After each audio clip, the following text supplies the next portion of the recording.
And, you know, broken equipment. I'm still trying to figure out what these Ashioks are for. Scapeshift slash Graveyard Hate, I guess? Any thoughts?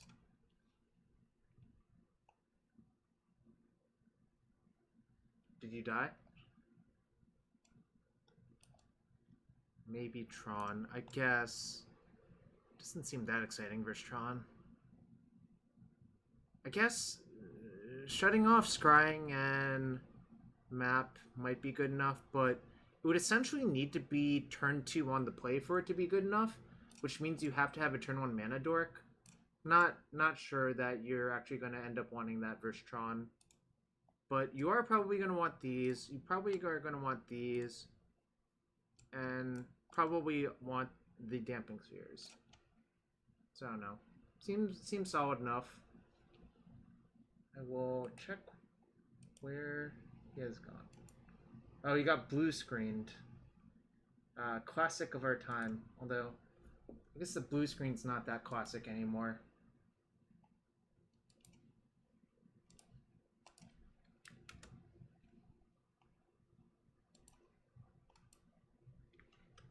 But yeah, looking forward to trying this deck out. I think Thragtusk is for like Jund-ish decks. Yo, what's up? We're gonna get Ari back on. His computer decided to crash. You know, occupational hazard. Yeah, I don't know where this list came from. I think the original list had Oath of Nissa, and Ari's just like, what if we just played Noble Hierarch instead? What if we cut Saheeli and Felidar for Breach and Emrakul? Well, that does not work that well with the rest of the deck, but that is an approach you could take. But I think my deck would be straight blue-red and not have so many colors in it as well. That's just a different deck, I think. Oh, also, I would like to give a brief shout-out to Rugved for lending me one Wrenn and Six. Turns out, without one of these, the total value of this deck is 920 tickets, which is right below my rental limit, which is kind of obscene. So shout out for Rug for lending me one of these. Otherwise, I could not rent this entire deck. Yeah, I looked at the prices. I'm like, why is it saying I can't rent this deck? I'm like, oh, if I just take one of these out, then it's right under. You could have. I might hit you up next time then, Orm. But thank you for the offer. Another shout out. The Grixis Cube is up. And I don't know if you all know this. It seems pretty sweet. Yeah, I remember when Arena was killing MTGO. Thank goodness. Matt, do you own 4 Wrenn still? I assume you do. You might even own foil ones, actually. I would not put that past you. Yeah, I did a Grixis Cube draft and I got killed. But I think I played really poorly, and I also drafted really poorly.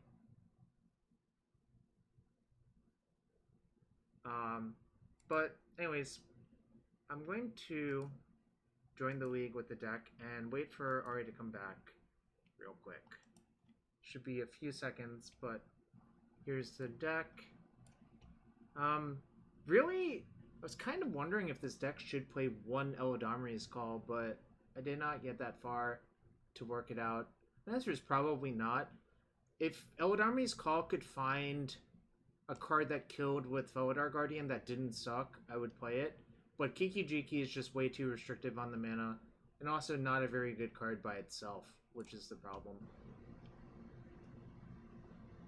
I guess it might be better once you have Teferi in your deck, because you can just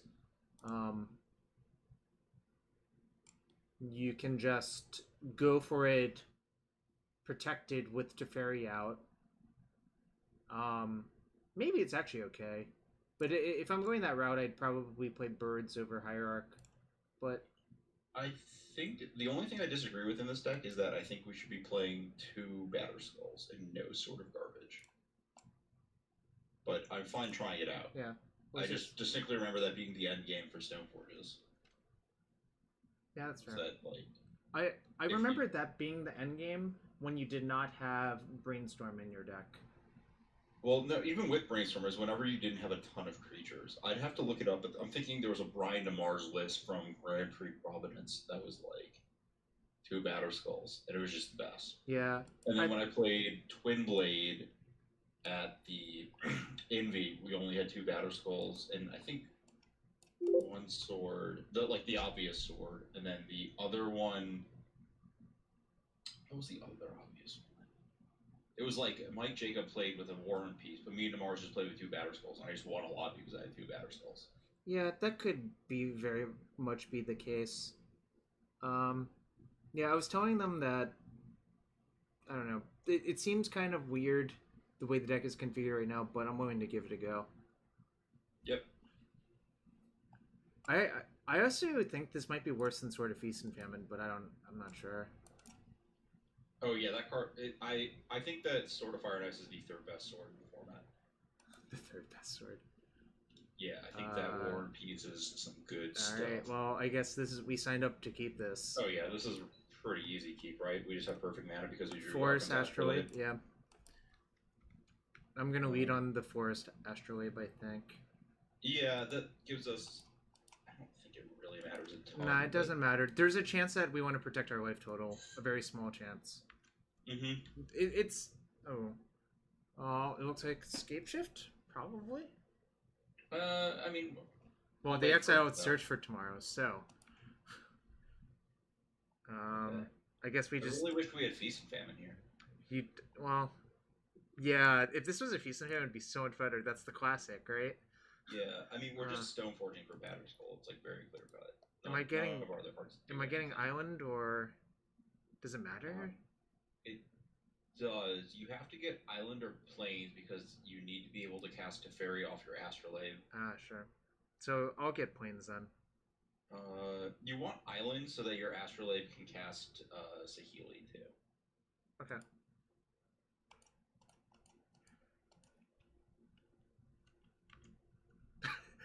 Elliot says, I don't want to play Stoneforge Mystic at Indy, but that hand looks so enticing. LOL. This is right in your wheelhouse. Yeah, Stoneforge is not that exciting here, I mean. I think we're going to bite it pretty hard to a Titan or something.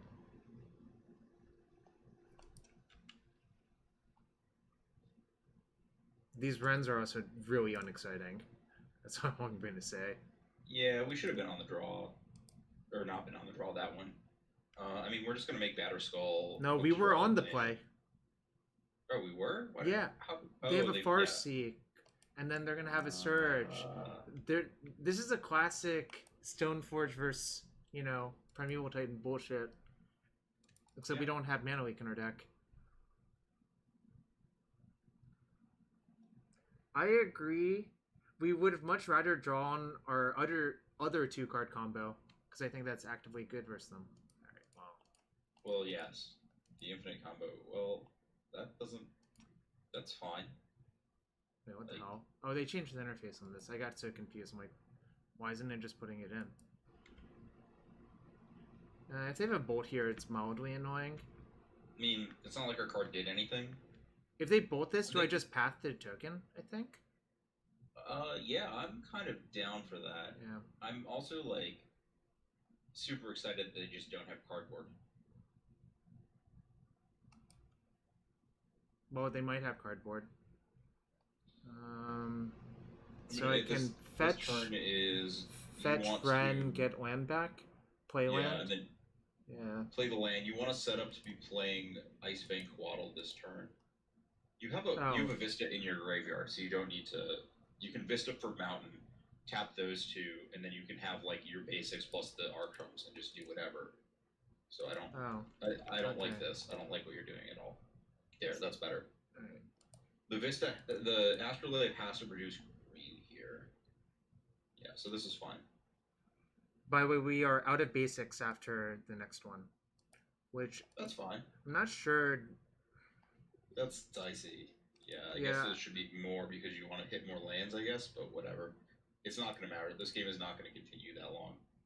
I think we are going to probably die to some doofus Actually, spell. this is a big problem. I can't play Coatl. I should just play Hierarch to guarantee Sophia equip. Namely because I don't have a 5th land to fetch with this. Oh, yeah.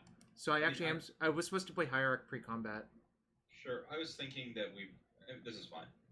I don't know if you even want to get... I was thinking you need to draw, like, the other half of your deck fast, which is why I wanted to Coatl. Ari is quiet. But I think I'm still supposed to play Hierarch post-combat. Unless if you think I should just Coatl and hope to draw a land. I think I would Coatl just on the basis of, like... Alright. Or let me think about the math here. I guess... if you Coatl, you attack for 5, you put them to 9. Sword is still lethal then. And with Wrenn, you still have like lethal and 2 under a lot of config, so I don't really care. I would rather Coatl and try to like potentially mire our way out against like a slow Titan kill. Getting echo from Ari. Let me.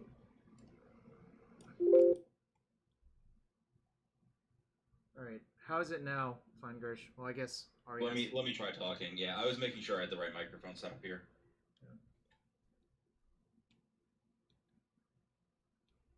This looks awfully like a Titan.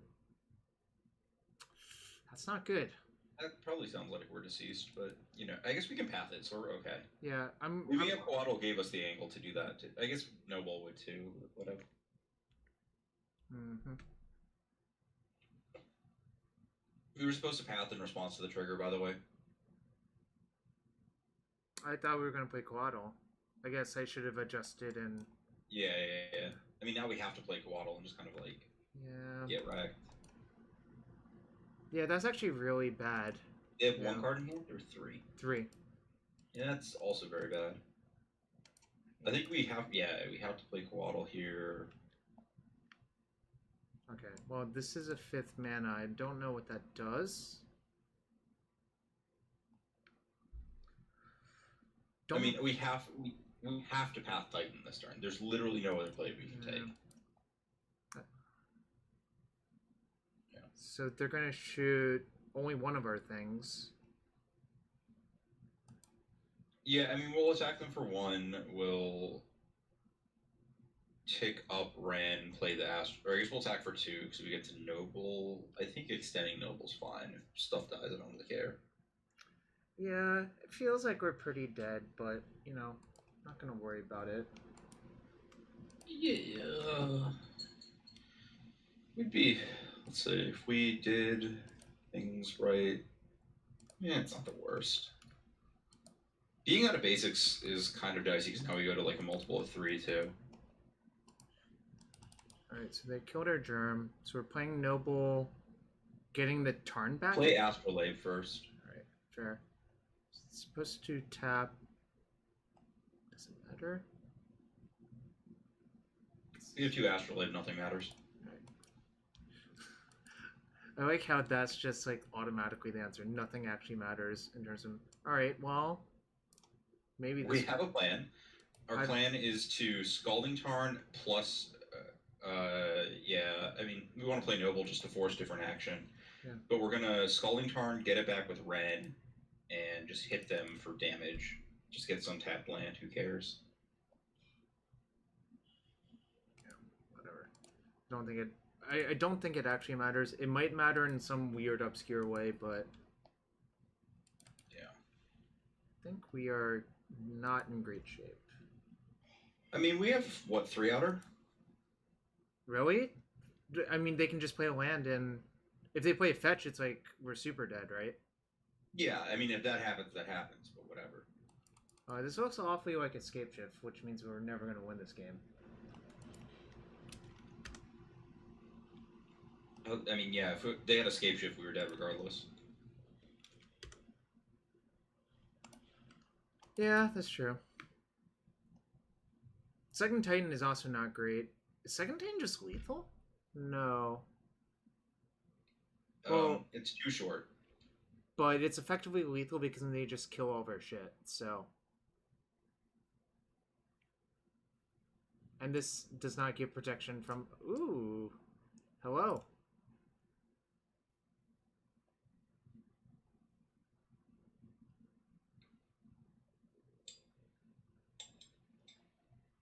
I feel like if they had like anything resembling another ramps. Oh, here we go. Heating up. Heating up. Why? We're not gonna have enough mana to do both things, right? Because it'll just What kill do our. you mean? Do you not remember the flicker your own land thing? Oh, right. Okay. Come on, Jarvis. Okay. Gotta keep up with the old times, buddy. It's been a while. Also, they're gunning at the wrong stuff. I would not kill the Wrenn here ever. I would kill the Noble Hierarch. Yeah. This gives us another... If they don't kill the Noble, okay, well, they're probably going to kill the Noble. But if they didn't kill the Noble, we would have had another redraw, because we could have Felidar our Arcums. You can Felidar your Batterskull to re-up it. That's cute. Yeah, I mean, I think the deck, besides the mana base, is actually reasonably constructed. I don't like it. I don't know how I feel about Come on! Oh, we're dead. Right? I would concede. Don't even show them any cards. Don't even, like, pretend. Like, just... Pretend you're some guard. Maybe they think you're like the Scapeshift deck. Especially the Stomping Ground was really smart. Scapeshift deck? We don't look like a Scapeshift deck. We just look like stuff. Do you not remember the that was the Scapeshift deck that Cyrus built? Oh, God. Don't get those Path to Exiles right out of your deck. If you yes, I guess Coatl is probably worse than some number of them because you don't have other outs to Titan. Mm-hmm. I'm probably supposed to leave 4. No, you don't want 3. You want like 2. 2. Yeah, and I think Teeg is not unreasonable here. I guess Jace. It's not great. I think I would rather Jace them than Teeg them. Teeg cuts off their Scapeshifts. Yeah, but I mean, I would argue the problem is actually Primeval Titan more often. I mean, the problem is that any of their cards kills you. So just hope to draw Ashiok every game. Well, no, like you have combo and stuff. Like Alright, okay, I'll shave 2 paths for 2 Teegs. Yeah, that seems reasonable. Or like, you could cut like. Okay, could we have 4 Saheelis? Yeah, this is about right. I think a Coatl would not be offensive, but I would submit this. Should we cut this for a Coatl, actually? No, that card actually clocks your opponent. God, if this had been so faff... Actually, I think we still would have died. They had plenty of cards. I don't think we had time to equip before doing anything. Yeah, I don't think so either.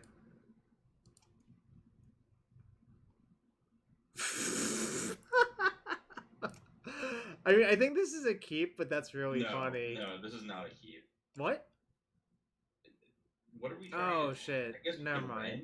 We can Wrenn, but that's like... Okay, actually, now that I think about it, this hand sucks. Right. Yeah, this is like... Excuse me, just tuning in. What is this hand? Nonsense is what's occurring.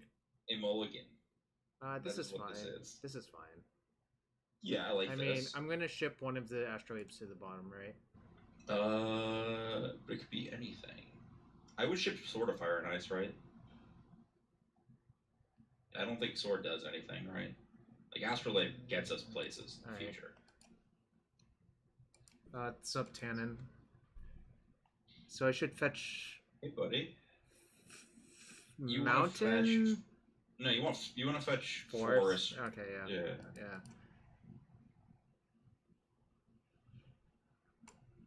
I always get confused because they, like, at the top they sort of look similar. Because these are the Cold Snap ones. Yeah. Alright. Gotta have the cool ones, buddy.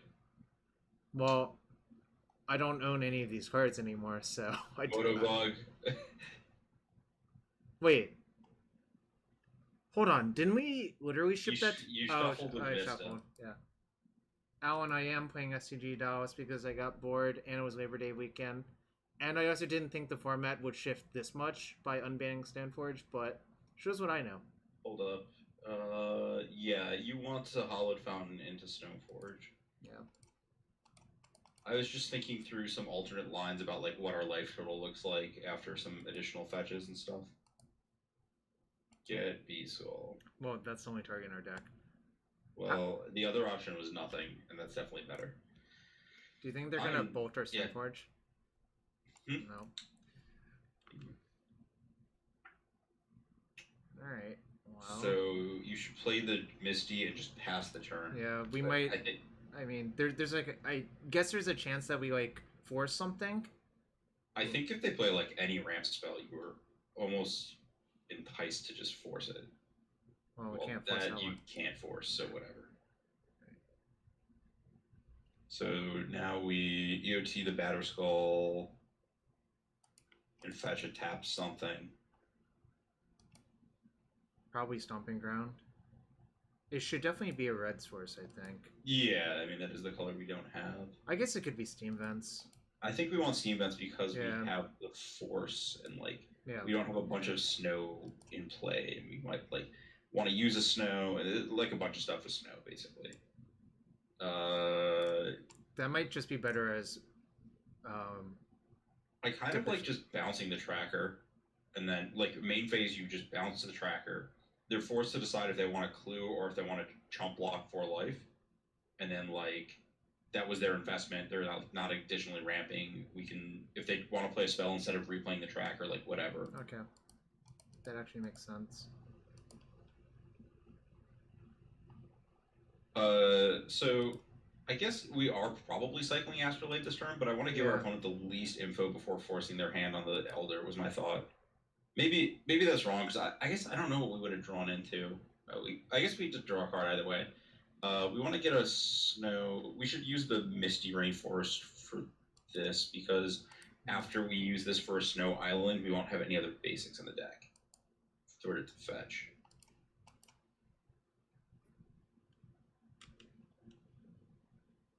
Okay, well, this is sort of going places. I'm going to just attack with both, obviously. Yes. Right-click attack all is the most powerful one. Yeah, so Alan wanted to cycle it on the turn where we had 3 up and just activate Stoneforge plus play Astrolabe. Oh, maybe I'm kind of always into, like, fighting over Valakut's mana because that's the easiest choke point, because we don't have an answer to Titan. I don't know. That's how I've always fought. That's how I've always fought them. Yeah. All right. So they played their land first. Is this Hour of Promise? Oh, they might. No, they're just gonna play Tracker afterwards, which is fine. I mean, I think that's probably correct for them to do. Pretty bad Tracker for what it's worth. Oh, Elder. So they. It looks like they're probably setting up Scape Shift, which means we want to. Yeah. Yeah. I mean, it's pretty obvious what we're gonna do. God, if this was a sort of feast, it would be so much better. It's kind of insane. Big vote. Yeah. I play this, I guess, right? I mean. No, you want to. Oh, play... I see. Yeah. I see. So you hit them with just a Batterskull. Yep. It lines up exactly 5 mana. It's exactly enough. Yeah. I don't think this is the best matchup for this deck, for what it's worth. Ooh, they just took it. All right. So we're at 19. Okay. Yeah, you just pass. I mean, I don't really think there's going to be a difference between 19 and 18 this game. Well, I guess if they have a land drop, there is no difference, but if they don't, there might be a difference, right? Well, there's also just a difference if they naturally start, like, Valakutting you. That's true. They do have that Forest in play, though. Oh, God, it's a Titan. Alright. Yeah, not a lot we could have done about that. Also, the worst part is we cannot even peel a Saheeli to win next turn because we are short on mana. I mean, we're not really short on mana because we played a land every turn, but you know what I mean. We don't have another land in hand yet. Right. And we cannot simultaneously draw land and Saheeli in one draw step. All right. 1,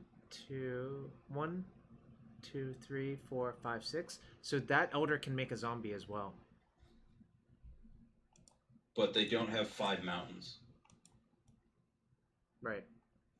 So they would have to choose. Yeah. God, Sword of Feast and Famine would have been so good this game. You're supposed to EOT fetch, right? Yeah. Or something.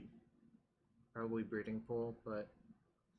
Yeah, that's a pretty good guess. It's Breeding Pool or Sacred Foundry. It might be Sacred Foundry, but I'm not going to worry about it too much. I have Breeding Pool. I think ultimately it's not going to matter because we have 2 Astrolabes in play. Yeah. 2. Have you considered 3?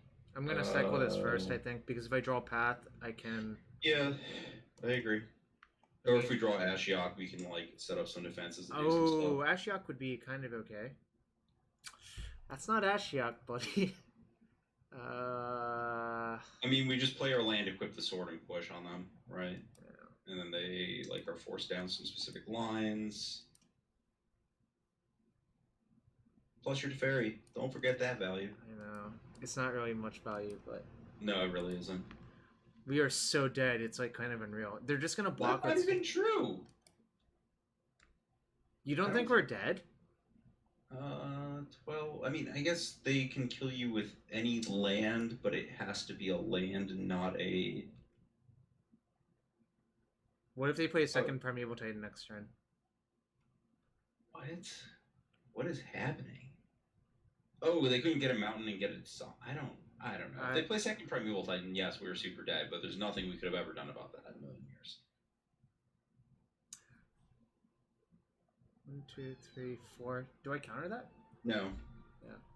All right. Right. It's.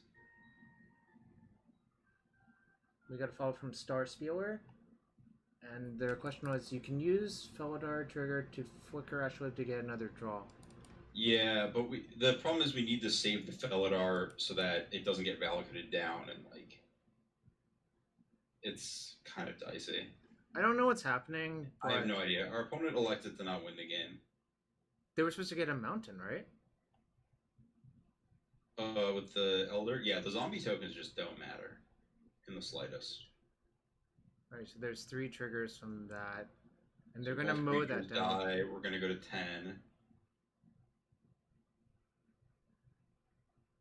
Or just cast Farseek post-combat. That actually makes more sense, right? Yeah, there's a lot of things that did. They're not going to kill both creatures?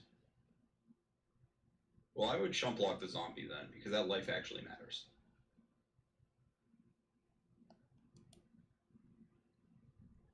Alright.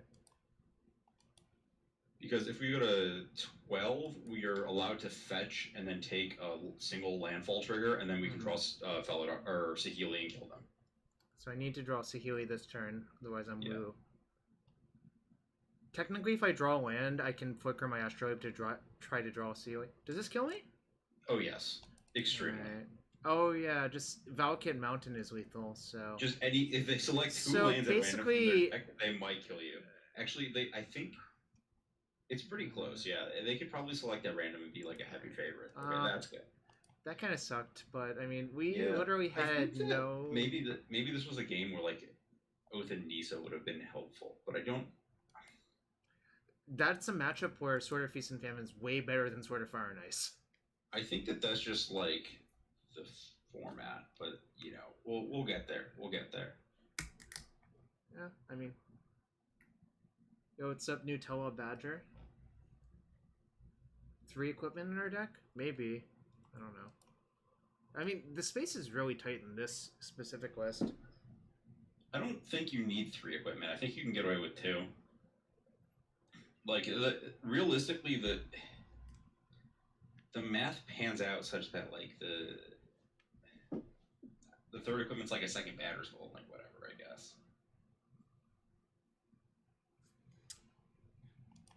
I'm sort of tilted that we naturally drew the Sophie both games, and if it had been Sophaf, it would have been so much better. I think we still would have died. Oh, you're saying 2 swords? I don't want the red sword. If I want any swords, it's white. It's War and Peace and Feast and Famine.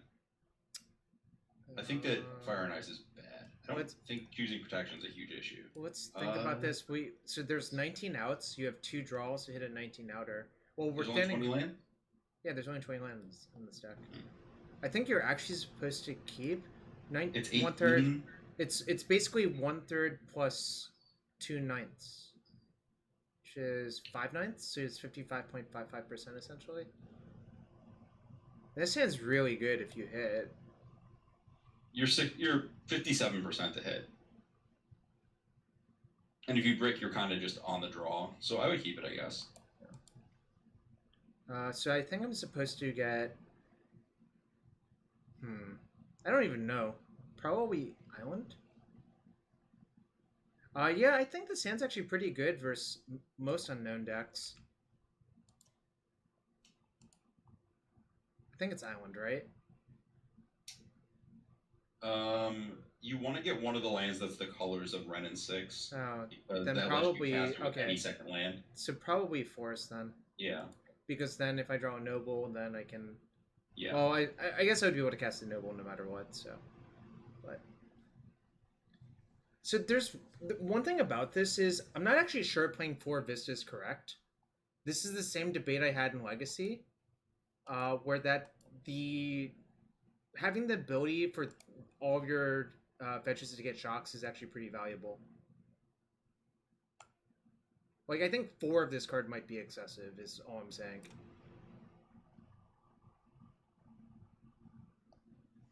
Any thoughts on that? Yeah.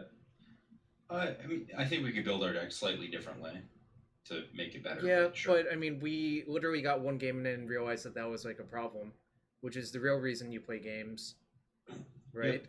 Yep. I mean, that was not intuitively obvious to me when I looked at the deck list, but I was also like kind of busy. Yeah, I looked at the deck and just kind of you're like, it's a cool idea, and decided that Oath of Nisa wasn't that good. But maybe you want 1 or 2. I don't think you want a ton though. I don't think Oath of Nisa is good.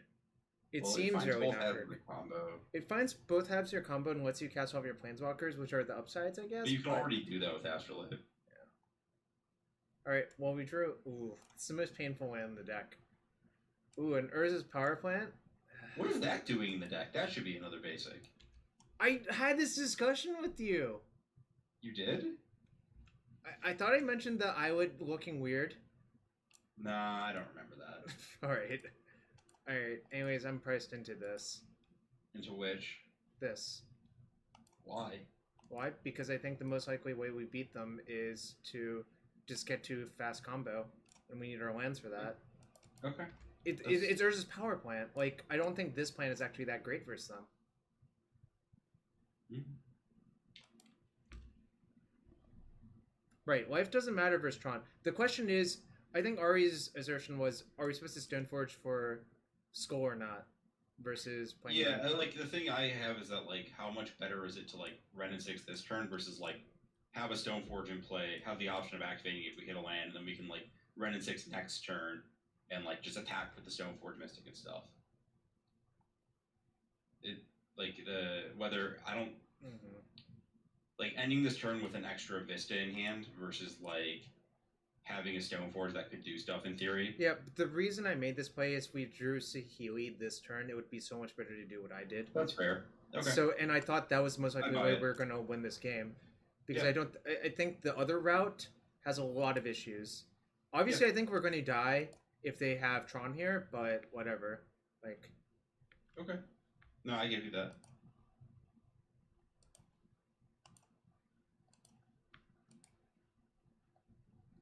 I do believe we're going to improve massively post-board versus them, but...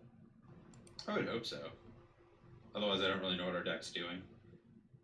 Also, like, if we just drew Saheeli there, I think we would just kill them on turn 4. Oh, they don't have another Tron piece! Yes! I'm going to just slam Jace and start fate sealing them. I endorse anything revolving around Jace. Whenever you fate seal with Jace, it's just the best. I use that mode way too often. It makes me extremely happy. When you played Miracles, I think you probably did it too often, is my guess.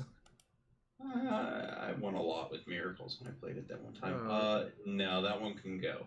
You're done. So, yeah, I guess if we give them Tower by accident, it kind of sucks, but... Yeah, I assume their hand, like, is short a Chromatic Star or something like that, but, like, you can't just be like, yeah, I'll just give them the, like, eventual Tower. Like, you have to play as if you're cutting off their mana. Mm-hmm. If they play Tower, Karn... No! Ari! No! No! Everything! Alright, yeah, to be fair, this is kind of, like, the natural place I think a lot of people's minds went. Like, it was the first thing I thought of, but it's not, like, exclusive to, like, what I was trying to think about for the format. Because, like, if you played with Twin Blade, which was, like, kind of a Buzdo deck in the day, I'm flickering the Astrolabe, by the way. You should minus on the Karn. But yeah, I will. Because getting that land back does almost nothing.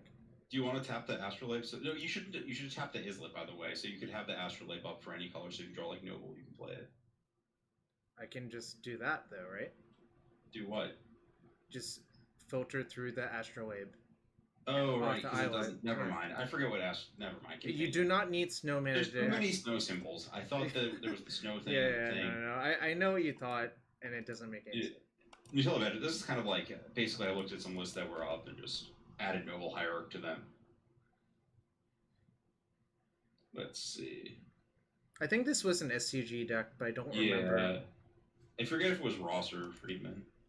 We can probably exile the third Wrenn and Six. You don't say. I don't think I need. I've not been super excited by 3 Wrenn and Sixes here. I think it's a lot worse in this deck than it is in Jund. Yes, I concur with that. In Jund, you get the combo with Liliana the Veil. That's not a card that matters. Yeah, this does not really matter, which is kind of insane. We haven't drawn a Saheeli yet in any game. We should stop. We should crack Islet, right?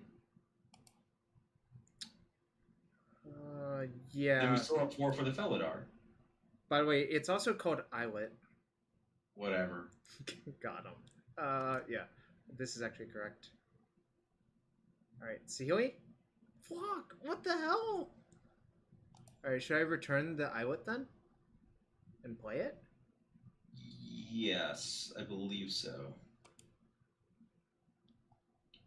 Even though we're just going to discard the hand size. It doesn't matter. We have so many lands we can discard. So notably, the other thing that this... Wait, hold on. Should I just play this and flicker? Yeah, we flicker the Astrolabe. Yeah. Oh man, we can flicker our Felidars forever. Just back and forth.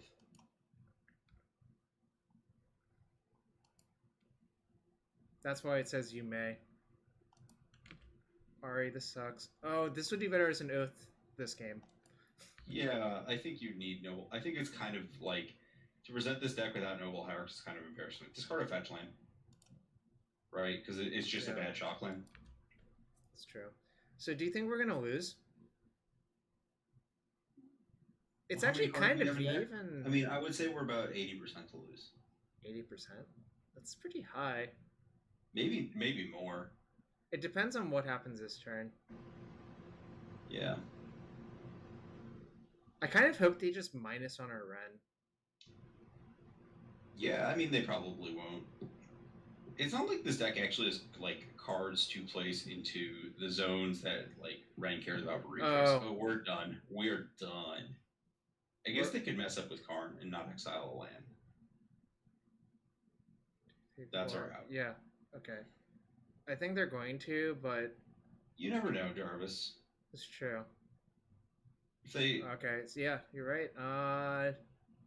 Just some shock land, I think, right? Yeah. Probably this one, I think. Sure, whatever. Alright. Saheeli! Come on, Saheeli, off the top! Come on! Well, we have gone from... I was pretty sure we were, sub 90 or more... I guess I redid the math. I thought we were more dead than we... No, I would concede the game. That was a really depressing game. We Jace... Dude, draw a card. What would you have hit? What was the next one, buddy? Show me. What the hell? I don't actually believe that we have Saheeli's in our deck at this rate. No, just stop.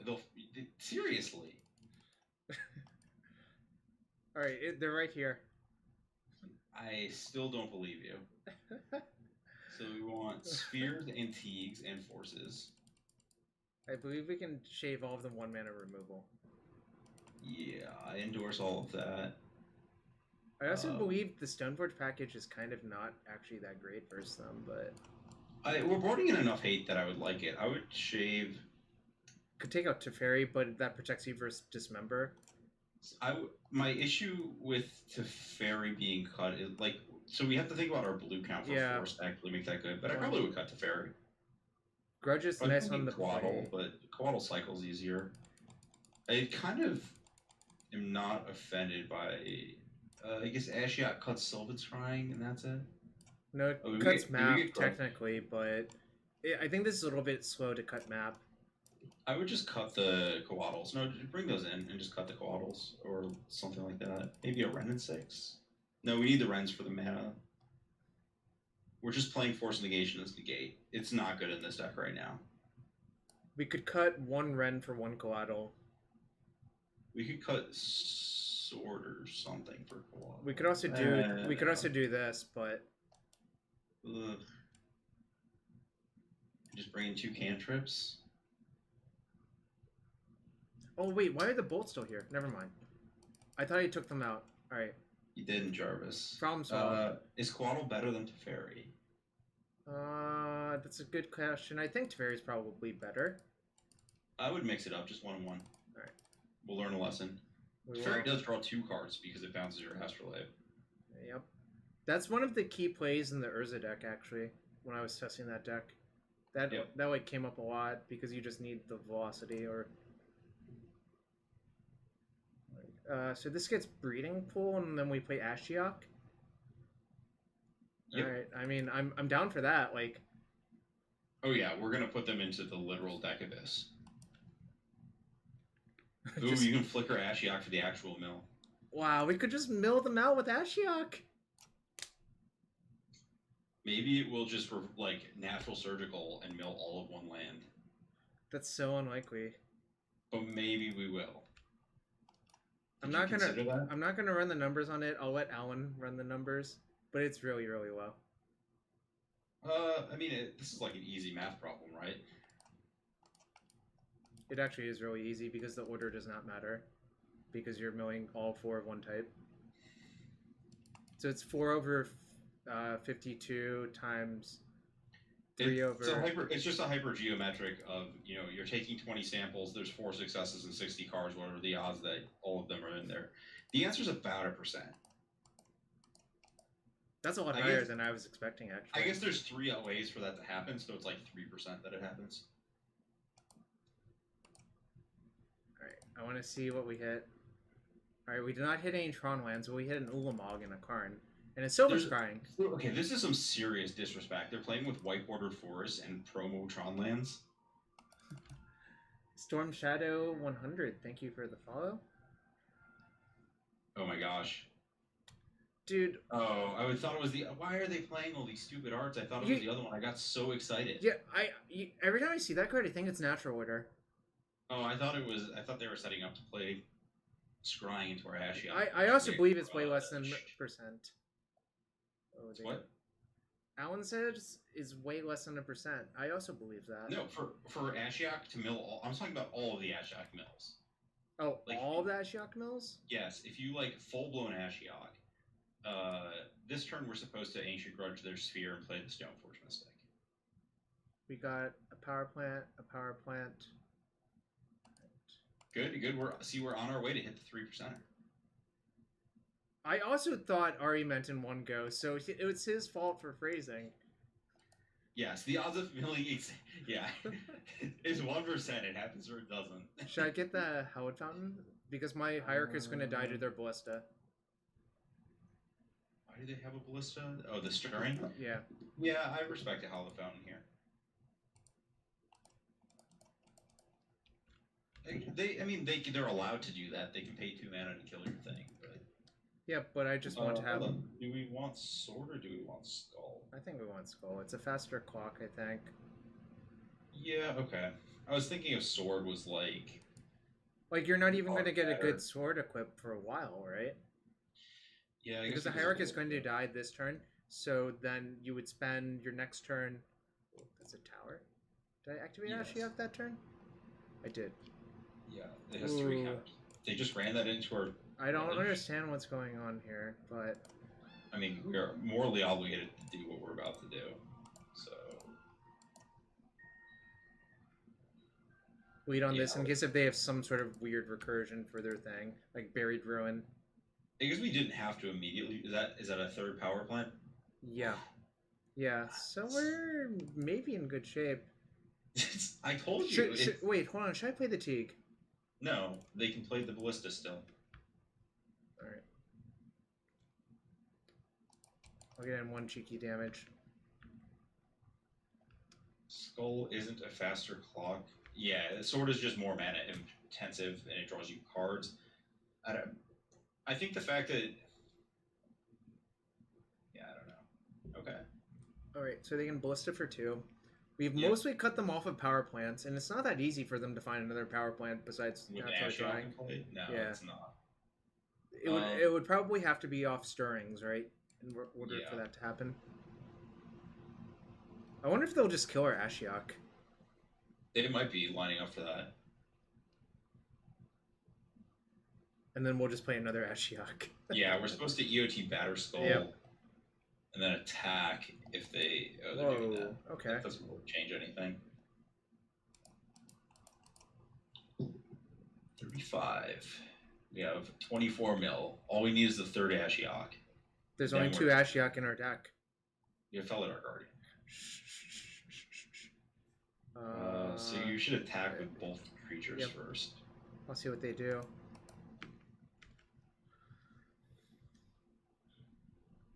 They just took it. So I don't think I want to tick this down. I think I want to force them to use their mana to kill it. I agree. I would play Astrolabe. And I'm probably going to Stoneforge up the Sophie. I think it's possible we just should have never activated Ashiok. But what costs 5? I mean, if they'd have to have literal Batterskull, so I don't really care. So I would just Stoneforge off the The one thing is, if they do peel it, like an Ugin's pretty debilitating. I don't know if you want to play. They around only it. have 1, Jarvis. It's not happening. Oh shit! I mentioned it, so it's more likely to happen. Jarvis, it's less than 1%. It's not actually less than 1%. It's like 3%.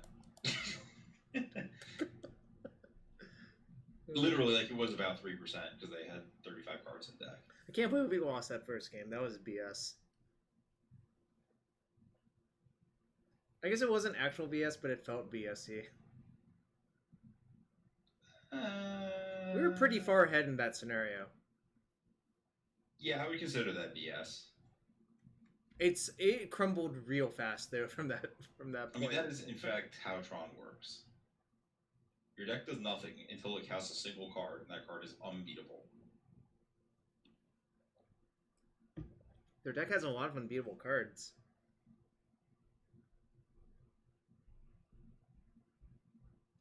Oh wait, thanks for hanging out, Alan. Alan, I believe, has the #1 ELO slot now. I feel like I will call that, but it's very possible. I guess we can check. Oh, you're right. He did overtake Reed Duke Oh. by 9 points. Alright, so if they draw a land, it's not great for us. Yeah, I mean, that does happen. I don't know why they would play the expedition map, but whatever.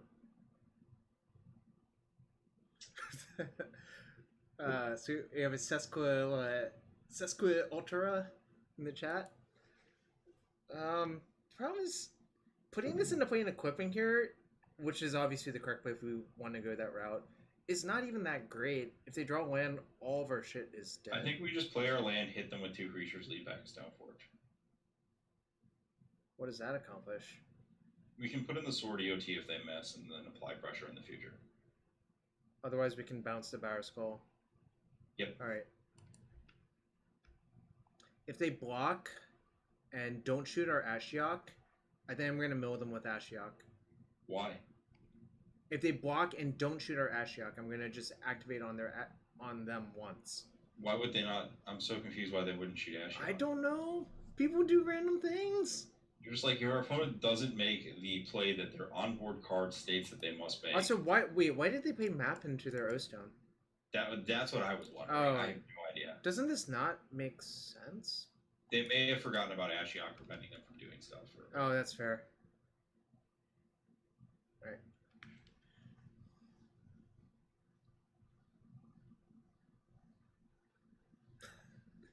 Alright, they didn't block, so they're taking 5. Alright, now I'm not going to take this down. I'm just going to play land and say go. Yep.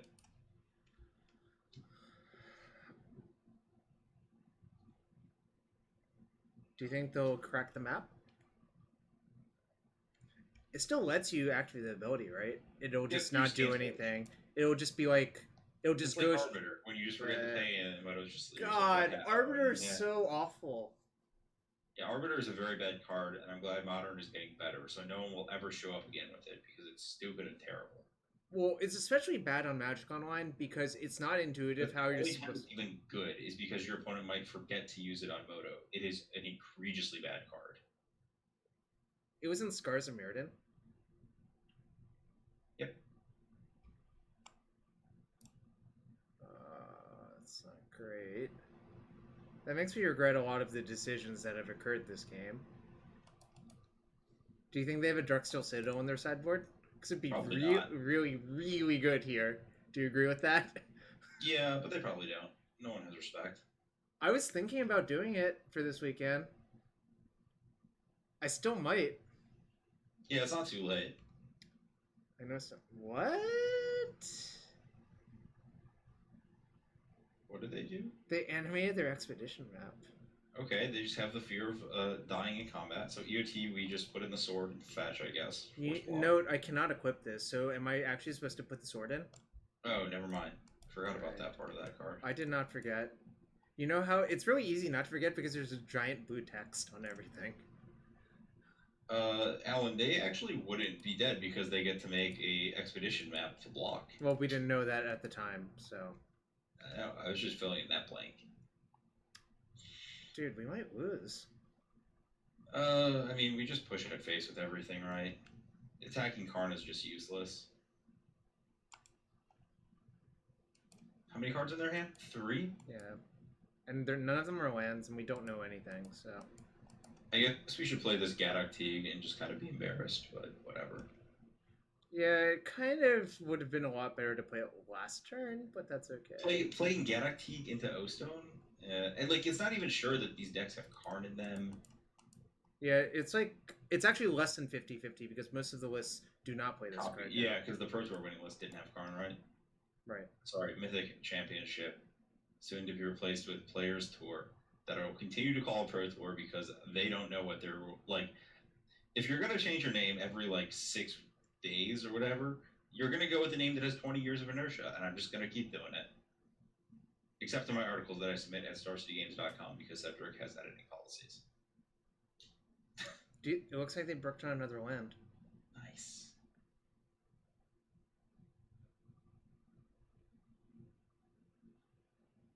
I did enjoy how, so last December I won an RPTQ that qualified me for a Mythic Championship. And Cedric just, like, refused to refer to the tournament as anything and just says qualifying for the Mythic Championship as the policy for editing. For, like, in the What We Played this week, he talked about Burn, which was the deck I played there, and he just said qualified for a Mythic Championship, not like at a tournament, just like the thing occurred. We're not going to talk about how they name events. By the way, this is really bad because we cannot save our Batterskull from O-Stone. It's really... Yeah, this is just all sorts of bad. Oh, they made another Ballista. So it's going to kill our Ashiok, I guess. Whatever. Also, it just buys them a lot of time to get to O-Stone, which kind of sucks. Yeah, I mean, this is what we have. We've produced all the cards. I don't really know what we're supposed to do. Alright, so call me crazy. Do I just minus on them and play another Ashiok? I would attack first and see what happens, but yes. Fair. We can figure out that after. What does this do? Can copy a creature or artifact you control. So it will draw us a card, but, like, cost us a bunch of stuff. I don't think there's a real reason to play that. I think that we want to push on them. We can't really attack with these, right? Why? Let's see, if they block here, then what happens? I don't really care if we lose a Stoneforge Mystic. I guess that's fine, actually. Yeah. Hold up. The only reason we would want to not is if we want to play Saheeli and plus it. Then we won't block her. Just push on them, whatever. Yeah. I think they're going to block 2 of our creatures because it seems really obvious. And I think what is actually likely to happen is this one's going to go here.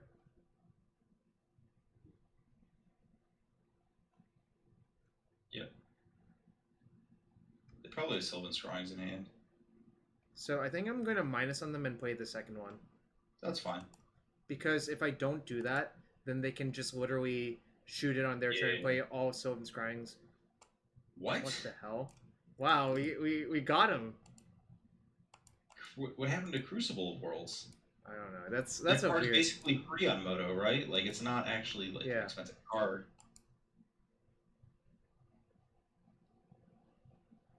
Oh, we got their Blast Zone too, which is kind of nice. Crucible, 65 cents. Live from the loan. 11 tickets. Oh, they just wanted to play with their dredge cards again.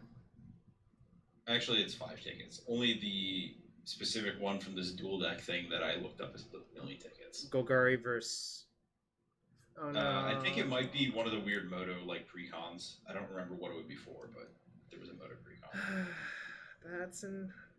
Actually, we might be able to kill them before they lattice us. Oh, actually, if they O-Stone. Yeah. They'll have to kill that this turn, so it's not that bad for us. Yeah, that's kind of bad for us. I guess they might just get Bridge, actually, right? They have 4 cards in hand. What are they getting out of their hand? What if they just have, like, a Sylvan Scrying that they can just throw into our Ashiok? I mean, maybe, yeah. I don't know. By the way, I was really sad. I was thinking about, oh, I can just Saheeli my Batterskull, and then I realized the Germ would not have haste. Have haste, no. Even though it says the token has haste. How do they have so many ballistas? They probably sided 2 out, which doesn't actually make any sense. Why would you do that against the Saheeli combo deck? They didn't know we were Saheeli. They did. We played a bunch of Felidar Guardians. That's true. I don't know. I don't have a good answer then. I don't. Why are we getting main phase blown up? I don't. Okay. Sure. Alright. Well. Do I have 4 power creatures with any 4 power creatures in my deck? What do you mean? If we just draw Felidar, they take 1 million. 1 million? That's a lot of damage. I mean, you'll probably only make 4. Probably. It's a lot of clicking. Oh, they can Karn for the ones that Ashiok exiled. I forgot Karn is like a weird wish. Wait, is that what happened? That is actually probably what happened, yeah. Yeah, that does happen. I would just fetch. You mean crack this? Yeah. Yeah, I agree. I'm gonna crack it off mountain, I think. Sure. Alright, I can deal them 1 and deal them 1. Wait, can I? I can. And then they have to use Ballista to do something. Alright. You down for double Mog Fanatic activation? I mean, they can also just like Sylvan Scrying Ugin and then you lose everything, but I think we couldn't do anything besides exactly what we did here. Well, if you're worried about that, I could just not play this one. No, because we should play it. No, hold on. It's actually still lethal next turn because it's 1+2, right? Oh no, it's only 2. Just play the Saheeli and shoot them. Like, not playing the Saheeli doesn't get us anywhere, right? Oh, I should have +1 the Saheeli first, actually. That was a good point. Yeah. That was a slight... I agree. Actually, that might be... No, hold on. If they play a Ballista for 3... Or should we assume it's for 1 million, right? They'll cast Scrying, get Power Plant. That'll be 6, I would bottom 9. that. I would be looking for just another Wrenn and Six or Saheeli to deal an actual damage here. Or Felidar to deal with damage. Yeah. I don't think that's going to be attacking our opponent at any point in this game because isn't this... Alright. I'm just on the assumption that they will do scrying for the last piece, right? Because we've only exiled 1 scrying from their deck, so the likelihood that they have a scrying in hand. Did we minus Ashiok twice on that turn or no? Did we not? We left an Ashiok at 5, or no? We brought it to 4. I saw that. Yeah. Okay, because this is mapped, that's a little better for us. It is. They can kill. So they'll have 7, so they can Ballista for 3. Yep. Well, they can't, like, O-Stone us or whatever is the real issue. Yeah. If they had Scrying, they had enough for that. Boy, I'm getting doggoed. Oh, boy. Excitable doggo. Oh, boy. Oh, boy. Very cute, excited doggy. Should we share the dog with the world? No, there's not really a good space for the dog to come hang out. The dog is also more interested in food and possibly jumping around and yelling. Remember, Blist on 1 does break up the Saheeli combo, unfortunately. What? No, You got him! Jarvis, the combo here was that you would plus and then flicker and plus. I know. But how about you guys hear that in the background? That is the dog that dogged super hard in my life. Wow, these are Magic Online promos. Yeah, those are just really... They're just... I don't know what they're from. They're just from Treasure Chests, I think. Yeah, I believe so as well. They're, like, same with the weird hostage shaker that looks like it's a cartoon. That was a wild game. I don't understand what happened. We did a bunch of things, they did a bunch of things, and then they died to Mog Fanatics. I kind of want Knight of Augment with this deck. Over Coatl, probably? Yeah, Coatl looks like garbage. Knight actually could kill like an O-Stone if we strip their mana away. Do I still want one Teferi or the second Knight? No, you want the Knights, and we're just accepting that Force of Negation is literally negate. Yeah, no, you can pitch Ashiok to Force, so. And Jace. Yeah, but I don't want to pitch that one. I can't believe we won that game the hard way. I can't believe we lost game 1 the easy way. Okay, well that's a push then. Yeah. Alright, yes, I'm in for this. I concur. It's a turn 3 kill, assuming we don't get Karned. And our opponent has gone to 6, but we still might get Karned. I never know which one is which with these, like...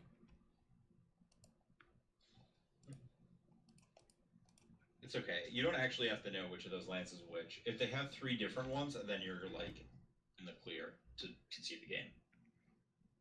This looks like a stirring. They can miss. They can. This is not actually Demonic Tutor. And I still maintain this is Natural Order. Boo. So. I mean, we literally have no options. I'm going to play this in plus. If we draw a Damping Sphere, I would plus. Or I would play it, but that's it. Okay. Well, I would fetch and play the Saheeli, and then just like... You want to use... Sure. I don't think it actually matters. I don't think so either.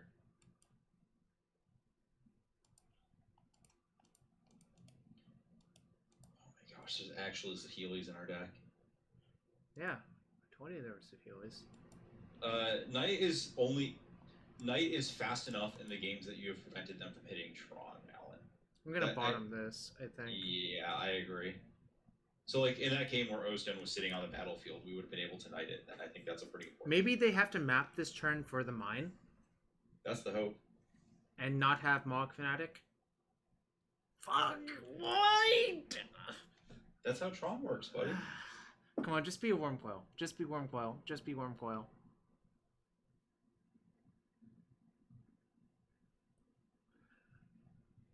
Chat, one time, just Worm Coil. Alright, that's a better sign. I agree. Alright, okay.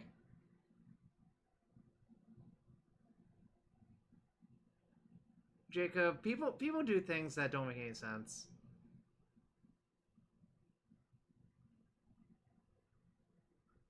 Alright. Are they tapping out for O-Stone, then we kill them? I mean, they, I don't know. I haven't figured it out. Blast Zone. Alright, well, I'm gonna go for it, because it doesn't really improve for us. So I'm supposed to plus first, right? They could be leaving a Dismember, but again, I agree that it does not improve for us. Because they go into O-Stone. So yeah, I mean, we just gun it. Whatever. And if they have it, they have it. I'm not here to worry about. They're going to have it, but like, if they have it, they have it. Yes! Yes, Ari! They didn't have it! Dang. I guess I don't know what our opponent was thinking that entire match, because I would have just thought they had it. Well, the problem is we're forced to call there every time, so it doesn't even matter. Yeah. Yeah. If they didn't have it, it didn't actually matter because we were going to discover that one or the other. And if they did have it, we were also going to discover that. So It's called We Are Going to Cast Our Spells, and then what happens happens. yeah, you get killed on turn 3 because you didn't have Karn. What a goof. A Ballista for 3 also would have killed us though. Yeah, basically any functional card instead of nothing.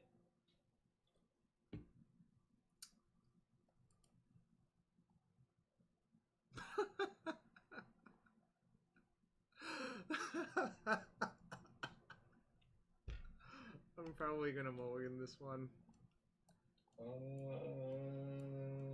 Yeah, those lands aren't good with those cards. If one of these was a fetch, I think it's a snap keep, but... Yeah, I agree with that statement. Well, this is a snap keep. I'm gonna bottom the... It's Bolt or Teferi, I think. But I kind of want to keep the Bolt because, like, there's a chance that it's gonna be... I think I'm just gonna bottom the Teferi. Okay. Do you agree with that? Yeah. It was between Teferi and Coatl, I guess, was the other one. Coatl's like whatever. Oh, I could bottom Coatl, actually. Alright, I changed my mind. I think bottom Coatl was actually better. Yeah, Teferi's likely to be higher impact.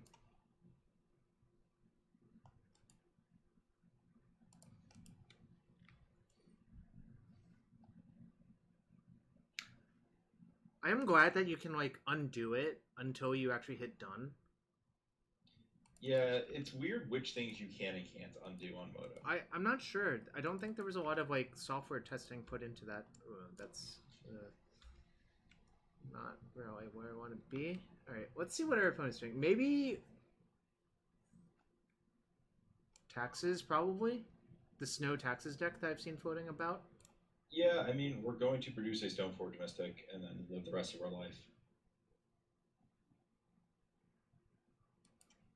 I was thinking if there was any merit to just playing Wrenn plussing, but... No, I don't know what that does. Well, it means they can't play Thalia. I mean, we have Bolt. I don't really care. I think we want a Stoneforge, because if it's anything but Thalia, like, we should just... So they play On Thin Ice Alan in that deck. Should I just get the Skull? Yeah, what else would we get? I don't... Like, if they play Thalia, we also just have a Skull. Like, that beats a Thalia. Yeah, so the Snow Plains is for On Thin Ice, which is, like, another path to exile. I think they play 4-path, 1-2 On Thin Ice in the list I've seen. But, I don't know... That's such a boring application of Snow. Is this a boring application of Snow? Our deck? Yeah. No, like, we're doing what the Snow deck is intended to do. We're, like, flickering our Astrolabes and Coatling and stuff like that. Like, we're, like, actively warping our 4-color deck to get Snow permanents for Ice-Fang Coatl. My favorite Snow card is still On Dead Winter. Or Dead of Winter. No, sorry, not On Dead Winter. I really like that card. It's just not very good in Legacy, unfortunately. You tried. I tried. I played it. It wasn't that great that weekend. I should have listened to Daryl. And played... 4-color Snow. You probably should have played Depths. As people were probably still playing cards that died to Wrenn and Six, which are apparently no longer legal in Legacy. Is the volume better now, Eddie?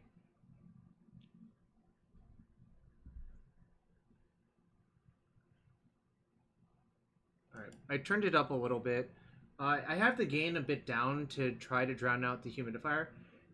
In a few months, I will not have a humidifier on anymore. They also got Batterskull, so it's worth it. Yeah, welcome to DC. It is hell. Okay, so we just bolt their thing and then move on with our life. Yeah, I agree. Which is basically... And we do it now to play around, like, I don't know, they could have some weird card. No, you do it now because if they untap, they can put Batterskull in. Oh, that's also a good reason.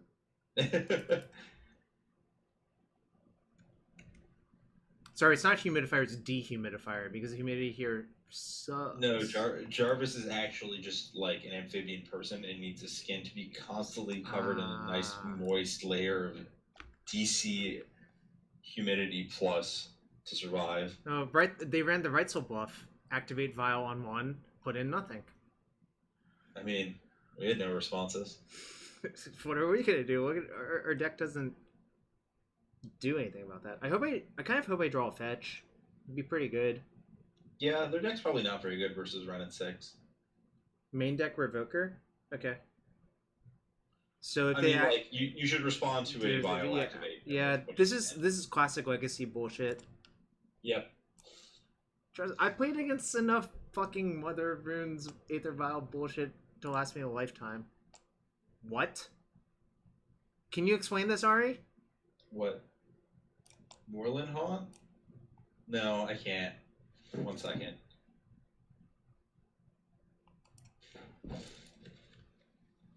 The dog was threatening to explore the kitchen. I don't think it's Spirit Blade. I think it's white blue taxes. Yeah, I would believe that South Korea is more humid than this region. The only place I've been to that like has reminded me of DC humidity is Kyoto. Hong Kong is also really, really humid if you've ever been there. All right, so we're getting pathed here, which kind of sucks because Arbiter. I mean, whatever. It's not like we like don't have stuff. What are they gonna do? Othalia now? Whatever. I would. You play the Misty Rainforest. You don't activate it because of Arbiter, and you just minus Wrenn on Othalia. Yep. Right. Yeah, that sounds right to me. Do I chump if they attack Wrenn? We'll think about it. We'll see how things go. They have 2 cards in hand, right? Yeah. It really sucks that I can't activate this fetch. I think I'm probably supposed to chump, but why? What is Arbiter like? What does Wrenn do against Arbiter? Like, you're getting back fetches that cost you 2 mana per activation. Well, they upticked to 3, so perhaps I can Teferi next turn, bounce that, and then basically fetch twice in 1 turn. Is that even good?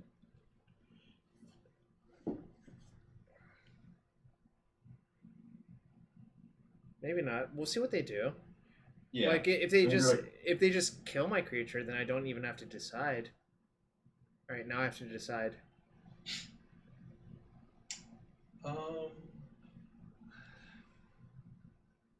feel like chumping is good. Yeah, that's fair. I guess next turn we can like pay for Arbiter, fetch, play Noble plus Wrenn, play another fetch. I guess we want to do that in a slightly different or yeah, we can fetch because you can fetch twice through the single Arbiter payment. Also, depending on what they do, we could just pay for Arbiter, fetch twice, bounce the Aether Vial, but we'll see what happens. Yeah, I don't really love bouncing Aether Vial. Right. I'm going to activate first.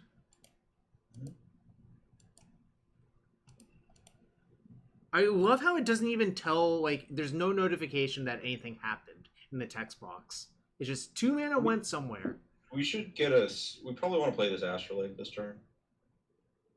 I was thinking about playing Teferi. I don't really want to play Teferi, but I don't really understand what are we doing. They're going to Violin a 3-drop, right?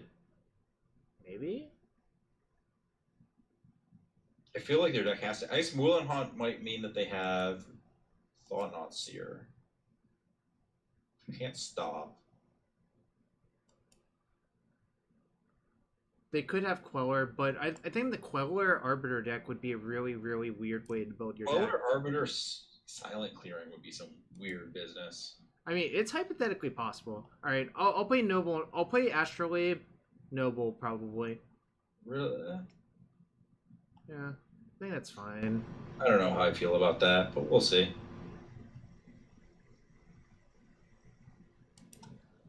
I mean, yeah, you're just fetching first. I mean, I can play Astrolabe, then play the Noble off the Astrolabe, so and get a tapped land here, which is kind of nice, right? Maybe you want to just Teferi the Arbiter. I mean, I sort of said that at the beginning. I thought you were talking about the Vial. Yeah, I would Teferi the Arbiter. All right, let's go with that then. Didn't really change our fetches, so it's fine.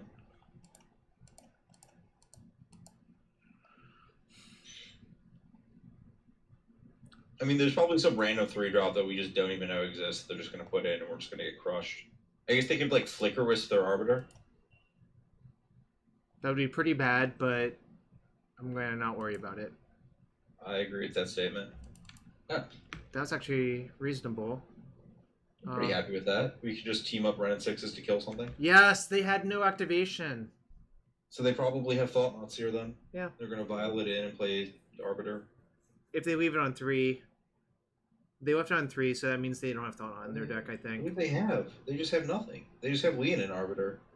Batterskull is being hardcast this turn. That's what they have. Right, because they had a Batterskull in hand. Right. So we knew about that. So they have Arbiter Unknown. Ooh, that's a good one here. What's up, Ved? Plus.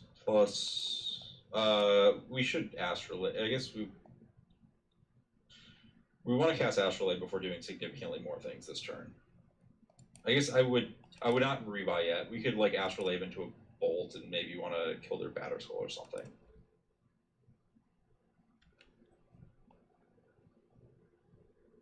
They get Sophie. Yeah. We'll fetch. We'll get a duel. We'll go to 9. We'll play the 2 things. Mm-hmm.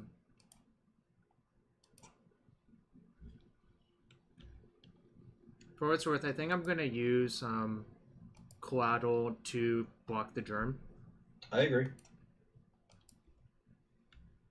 What? Do we not want to play Noble and take some damage? Oh, right. That's actually fine, right? Yeah, you should fetch, though. Like, now, so that you can't end up in a stupid Arbiter bind. Well, their Vials on 3, right? Yeah, well, like, in the future, like, you... Okay. I don't want something stupid to happen, like Mind Sensor off the top or something. Oh, sure. Mind Sensor is a reason to do this main phase. Yeah, people play a lot of bad cards in these decks. Totemis, Maximus, we are 1-1, I think? We are 1-1 against 2 big mana decks. Yeah, Scapeshift was not competitive, and then we beat Tron in 3. Yep. So. Our Scapeshift opponent tried very hard to let us win, and it wasn't even close. No. Oh, by the way, shout out to Vedex for lending the 3rd Wrenn and Six. The price of this card is freaking absurd. It's going up, right? Yeah. I don't understand. Pika Power, thank you for the follow. 103. Okay, that's a number. Sure, why not? It's probably the most expensive card in Magic Online. Yeah, it is by a lot. Or it's not the most. That's a lie. The most expensive card is like the Alpha Arc Lotus or whatever. Oh. But Green, the regular red. Lotus are like 3 ticket. So it doesn't really. Pai Kitsune was green, red, Scapeshift. There's not many Rug Scapeshift decks. Plus, I think the more common multicolored Scapeshift deck is like 4-color Bant, essentially. Yeah, it's the Cyrus deck. Yo, we got a 9-month resub from White Faces. Welcome back, friend. Alright, so plan is to Coatl. And it has Death Touch because we have 4 other snow permanents. Also note they can't even kill it. They could like Flicker Wisp it, but oh, they packed it in. They were just done? I don't really... No, I think their logic was they probably had a land in hand and Arbiter, and they're like, yeah, we're done here. I don't know. Knight of Autumn probably worth land there. I'm just going to make fun of that card this entire match because it's really bad. These 4 cards seem pretty good. I don't think you want 2 grudges. I think okay. You're okay with just 1. Alright. The Knights sort of are grudge coverage as well. Knights are great, yeah. Yeah, Knight seems freaking phenomenal here. Like, you need a creature? Sure, you got a creature. What do we even want to cut? Our deck is too good. I have a suspicion. We can trim it to Teferi, I guess. Yeah, we can trim it to Teferi. We can probably... I don't know about Sophie in this match, but I kind of think... We can just cut that card. And then you can... yeah. And then what? Just cut another Teferi? Yeah, sure. We're 1-1, White Faces. We lost round 1 to Green Red Scapeshift and won round 2 versus Tron. We actually lost game 1 to Tron where we Fate Sealed them, left bottom of map. And they drew exactly Tower and everything crumbled to dust. Jeez. Teferi is the 3rd most expensive card on Moto. Really? How much is it? Went, oh, yeah. It's just like, the graph is just like to the moon. It's 46. Oh, we could also cut a Stoneforge with only 1 equipment, but... The card's just really good, so I wouldn't cut it. Alan's suggesting both grudges, but I don't know. I kind of think... I want some grudges. I guess maybe you do want both grudges because of their Stoneforges. Yeah. This deck is like 1,000 tickets on Magic Online. So yes, it is the most expensive deck. Probably. Just has all the cards. Let's see. What do we want to cut? What's expensive besides? This is 40 tickets. Oh, Teferi. Yeah. Yeah. The Jaces are some amount. The equipment is. Force of Negations are 60s. This deck? Yes, it can beat Martyr. I just fucking Felidar you out. It's gonna be a lot of clicking, but should I cut? This is a classic twin problem. I could cut one Saheeli actually. You could submit 61. I'm gonna cut one Saheeli instead. Or we cut the Teferi. I mean, whatever. This is fine. Whatever. I'll cut the Teferi then. Yeah. Honestly, Teferi is mostly defense grade in this deck that sometimes repulses. Right? Yeah. Dang it, I did not. I sold my Teferis when they were like 25 tickets. Alright, you're Moto Rich lifetime. It doesn't matter. I'm like on a limited Moto budget now. I only have like. Oh wow, I'm actually down a reasonable amount of tickets. Alright. I have less than 100 tickets left. Well, that's because you've been playing Arena. No, it's because I bought a lot of cards for the Modern PT. Our opponent sideboarded into 61 cards. See, I told you should have been on there. Shut up! Dude, God, I hate you so much. I'm gonna fetch for Forest off of this and play Noble Hierarch.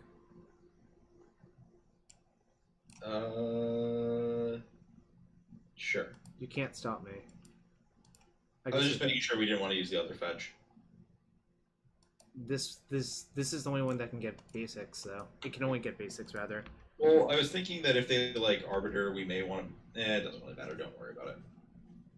If they Arbiter, we can pay for it and then fetch a shot. Or oh, Right, I so see. we could have fetched a shot I on see. one and So fetched maybe it actually should have been Misty for a pain. Yeah. Should have cut Stoneforge. All right. Well, adding our waste makes me think they actually do have Eldrazi in their deck, right? Yes, I'm fairly sure they do. They probably have Eldrazi Displacer, if I had to guess. That card's pretty good. Yeah.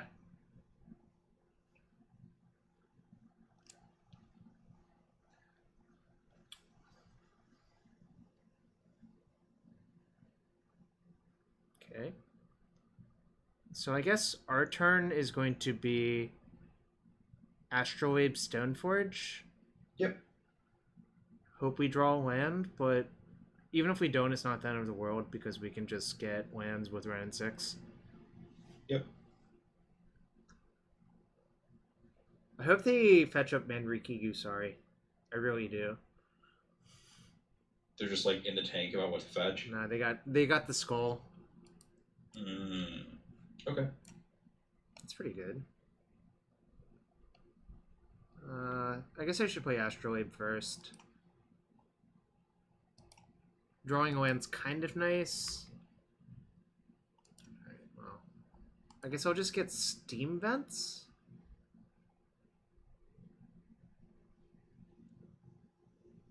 Yeah, that sounds fine. You cast the rest of our hand the best. Yeah, in case of like somehow this gets revoked or something. I don't know what. Like something weird could happen, right? Yes. So the trick here is to F6 as quickly as possible to pretend you forget. Except it forces you to click no now? Alright. I guess they just know.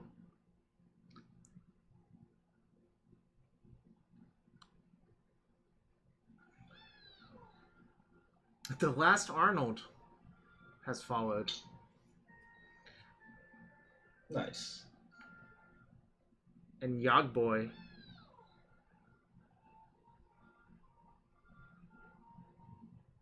Oh, Spider Space. That name sounds familiar. That's the Dahlia Spider Chalice. Space? Dahlia Chalice Eldrazi Taxes player? Sounds yeah, right. He's just the player's just one with like everything related to like nonsense creatures. For a Yeah, long I remember time. there was the Chalice Devoted Druid deck. Oh, even before that, there was like, Yeah. like a bunch of time with like spirits and early humans lists and stuff. They were around in like the Night Company era when that won the GP in Brazil. I think it won the GP in Brazil. I don't remember the timeline exactly. Ooh, our opponent's stuck on 2. That's a good sign. And we drew a land naturally. That's really nice, actually. So now I could just Coatl plus put in Skull. But I probably should just play Wrenn and put in Skull, right? Yeah. Oh, I should have... this was actually bad sequencing. I should have just rebought the land there, but whatever. That's fine. Everything's going to work out. Yeah, it's all close enough. It's a rounding error. It could hypothetically matter in some weird scenario, but I can't really fathom that happening. So it kind of doesn't matter what land I get, I think. Whoops. The point is to leave up the white source on a creature. But it really doesn't matter, I think. That's a reasonable assessment. Like, nothing really matters. Alright, so the question is, should we try to block with our Batterskull? So you see what I'm saying, right? Yeah, I think you're supposed to... One thing I could do is... Oh, wait. 3 others? I don't have 3 others. Maybe that was an error then. Yep. Okay. We found an error. It's fine. I'm okay with... I could just block with the Stoneforge, but that seems... not great. No, I agree with that. I mean, I guess if they path it, I don't even care that much. If well, they... you lose your Wrenn and Six, but you have another Wrenn and Six, so that's... Yeah, if they disenchant my Batterskull, that would be the worst possible scenario. Yeah, I don't know what you're supposed to do about that. I mean... I don't know. Alright. Looks like they have path in hand. It's just face up by this point. Yep. So, am I allowed to play around it just by blocking? And then what's your plan from there? Next turn, just... Oh, I could just... Oh, no, it doesn't have Death Touch yet. My plan afterwards would be to block, activate. They have to path that. We've gotten the path out of their hand, and then we'll have 2 Coatls eventually. You mean like next turn? Oh, no, we won't even have one next turn. Well, the problem is the Coatl will not have Death Touch. Because I fetched Sacred Foundry instead of just a basic snow land. I guess maybe we should just block with Coatl anyways? That seems loose goose. Why wouldn't you just throw away Stoneforge then? Alright. Oh, next turn the Coatls give Death Touch to each other. Yes. Yeah, then actually blocking and then activating makes the most sense then. I'm okay with that. Yeah, I think this actually will work out pretty well.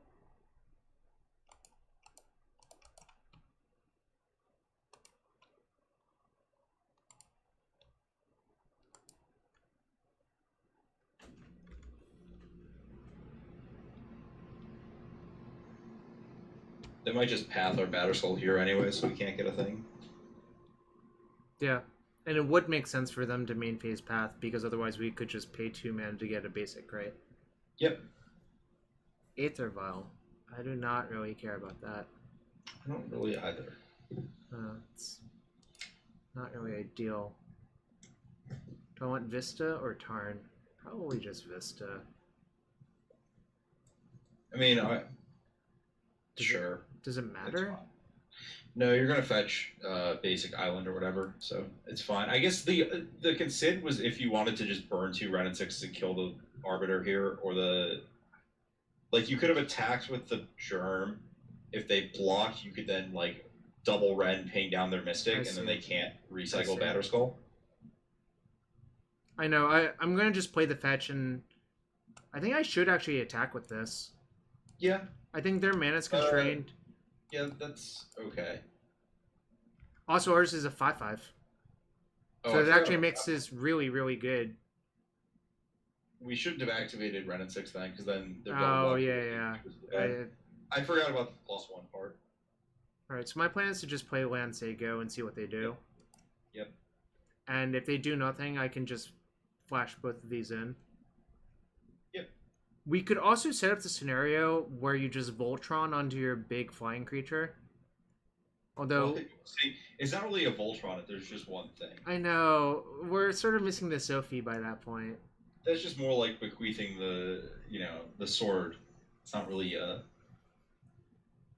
Voltron implies like multiple pieces, right? I had a screenshot of Germ with 2 Sword of the Meeks on it when I was testing the other deck on Monday. How did that happen? It's not a 1/1. I just paid 2 mana to equip it twice. That's not real. That doesn't happen. It literally happened. You can go back and watch the VOD. You're not going to do that.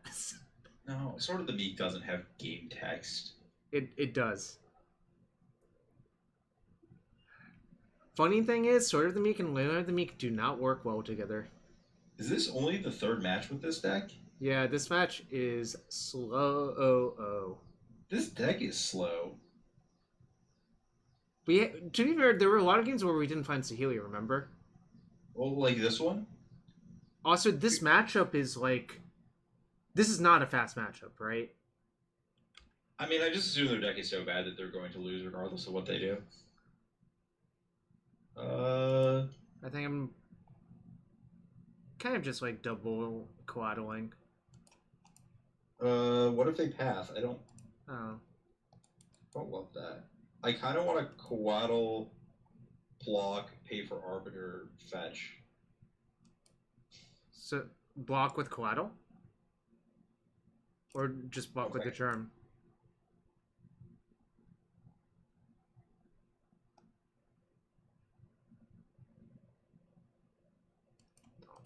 So I'll cast this regardless. So this is almost certainly happening no matter what.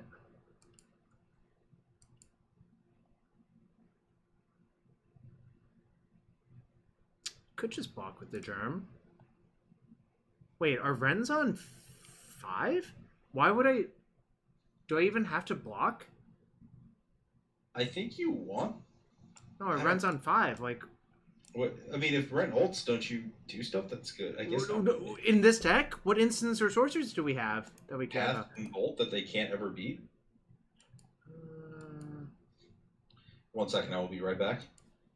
Alright, I'll decide some game plan.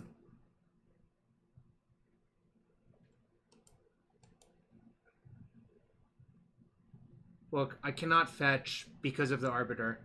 That does not work for people who are suggesting that. Alright, I'll just block. They're constrained on mana, which is why I think it's correct to block. I also do believe their deck could beat Lightning Bolt, but... I think this is fine because, like, they're stuck on 3, so it's actually much harder for them to develop.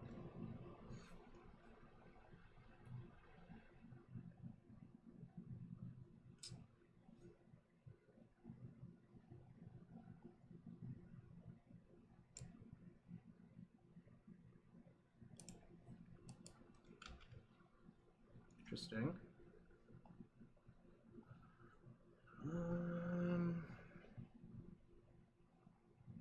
The problem is the collateral does not have Death Touch, right?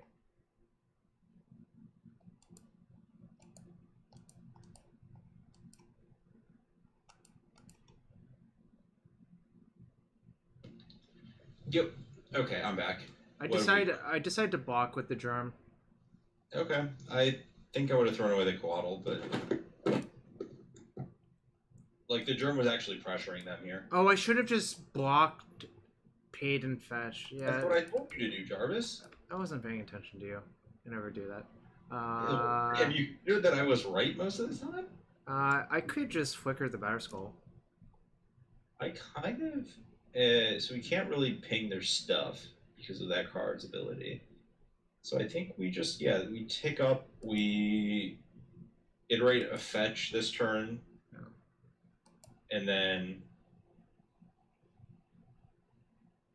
I could also flicker the collateral, but I think the Germ is actually more valuable than... I agree, yeah, you don't want to carve, you want to... Should I attack with this? Or should I just... I like just having its block and hanging out. Yeah, agreed. Oh, I could pay to fetch right now. and then play the Felidar Guardian. Actually, I think I'm supposed to.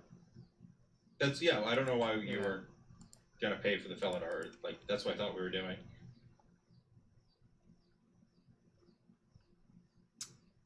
I'm gonna leave the basic in there. No, do you? I don't think life total matters, right? Like, and I would rather have that for Vista. Yeah. And for Path. That sure, Arbiter, but whatever. Sure. Yeah, sure. We'll just Felidar the Batterskull and call it a day.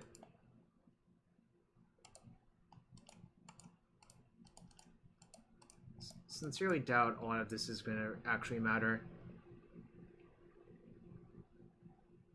Stoneforge plus. So the problem is we don't have another card to search for with Stoneforge here. So playing the Stoneforge is not really high value because we sided out the Sophie. Mm-hmm.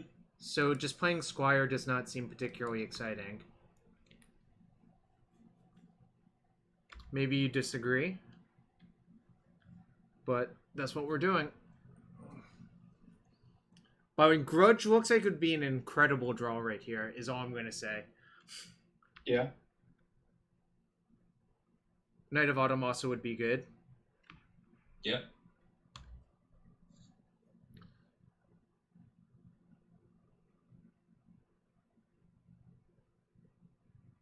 I don't know, this deck is probably fine, but it's not that exciting. It really has not been. I think if the Hierarch change was good, because I think its mana curve is kind of fucked. Yep. I think the Wrens are not particularly exciting. They perform game actions. Yeah, but I can do the Skull recursion later, and just flickering the Skull this turn is essentially the same for exactly this turn. So I don't know. I mean, yeah, there was merit to playing the Stoneforge last turn, but it's kind of marginal either way, I think, is the way to put it.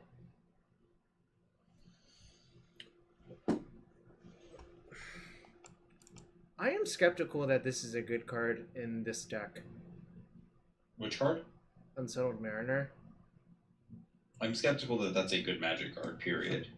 It seems better in Spirits. Actually, does it? Yeah. Actually, in Humans, if you get 2 into play, it's kind of good, but maybe it's not even good enough. It's good against, like, exactly the card Valakut, but then only sometimes. Yeah, I kind of think nothing is going to matter this game because we are crushing them under value. Mm-hmm. Which is how, like, these weird, like, mid-range mirrors go, right? Essentially, if you get to draw enough cards, like, and have, like, a board state, you're going to win. Oh, okay. I might have to double ping that. I'm not sure. How? You have to pay mana for those double pings, buddy. Yeah? I have Okay, lots of I mana. just wanted to make clear that that's our plan. Yeah, I understand that. Ooh. Okay, so now I have a new plan. You can't do that. I Also, can, right? What do you mean? It'll cost 4 mana to do. I'll have 1, 2. Pay Okay, 2 it for the... costs 4 mana per ping, Jarvis. Or 4 mana. Sorry, no. Oh, they killed our Felidar Guardian. That's rude. Well, I would attack them with this Germ token. Should I attack with the Coatl and flicker the Coatl? No, just attack with the Germ token. Get in the biggest hit. Sure. Like 5 damage is relevant numbers. I think you do want to double ping this turn. On the giver, right? Yeah. Just going to cost 2 per activation. Yes. But I'll have enough for that. And I'll have a blocker. Yeah. Well, you still have the... I'll still have the... You'll have multiple blockers. Right. You can actually have a Noble back to chump, too. If you just play the Fiery Islet. Yep. I don't want to Batterskull the Snake because that bites it really hard to removal, I think. Yeah, I would not load up the Snake. I think that's a really risky play for basically no reason. Like, we're pretty far ahead. As long as we just take... Oh, no, Jarvis. Yeah. Jarvis. Yeah. You You want to play the island? Yeah, I think. Yeah. Realized it a little bit later. But as long as we just take normal game actions, I think this game's going to go well for us. I think if you just keep attacking with the Batterskull, like, anytime they chump block, they are going to lose the game. Like, they just don't have resources. Like, if you just count up the number of cardboards they have, it's not enough. Stoneforge Mystic is pretty good in our deck, I think. Yes, I agree. In this deck, it's actually pretty good. The Exalted Germ thing, I forgot how good it is, but it's really good. That's like an old Maverick thing, too. Well, maybe not Maverick. It was like other decks used to do that. Also, eventually, we'll just beat them with Islet Recursion, right? Like, if we just take game actions, they're... I think I'm going to cycle the Islet first. Maybe I don't even want to. Maybe I just want all my mana. 2, 3, 4. Right. Whatever. I'll just attack with Germ first and see what they do. Remember that Arbiter is double-sided? Yep.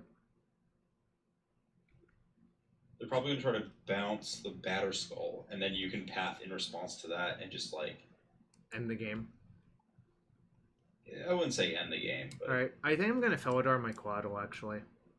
Or, sorry, it's safer to Felidar the Astrolabe, right? Yeah, I agree. Right. Sorry, I forgot that it's actually completely the same. Except hold up. I just want to think through our mana. So we have 4... I think we want to play, like, plus Wrenn, play fetch, and, like, do stuff like that off of, outside the Arbiter here, because we'll still have the mana up. We can get the Vista, so we can get the Snow Plane, so we don't have to tap the... actually, we want to... We do want to Felidar first, but... So I guess just wait. So we want to draw a card. By the way, the path is going to cost 3 because of the... It's also we should have done this first, man, because if we just hit Saheeli, we kill them. Feels like they have something, but... No, it doesn't. It feels like they have garbage. Huh.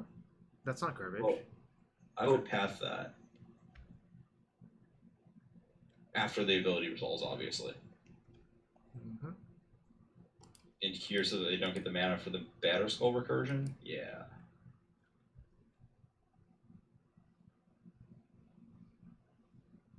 Oh, right, the Mariner mana. Yeah, we would have needed to...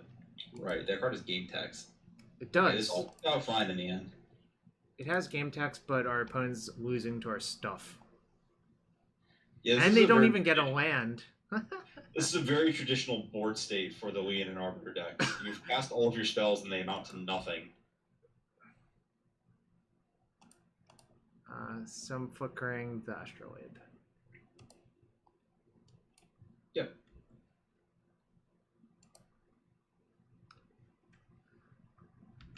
Oh, it moved to the other side. I was like, where did that go? Right. Just tangoing around, buddy.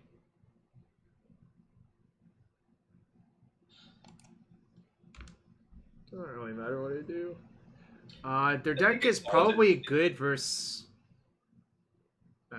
you got me. I don't know what their deck is good against. Nothing. Hate Bears is never good against anything. I think I've lost to this deck maybe once. That's about right. I would like to make the notable thing that, like, Hate Bears is a deck that has all cards that say your opponent can't shuffle. I have never lost to Hate Bears playing the cards Birthing Pot and Quarter Calling in my deck. Same! You know why? You know what happens versus them? You play Gabney Township and all of their shit gets outclassed by your shit. You play Kitchen Finks. Their deck is worse. Every creature in their deck is worse than Kitchen Finks. Oh, you're daggering Spider Space. Spider Space is sad now.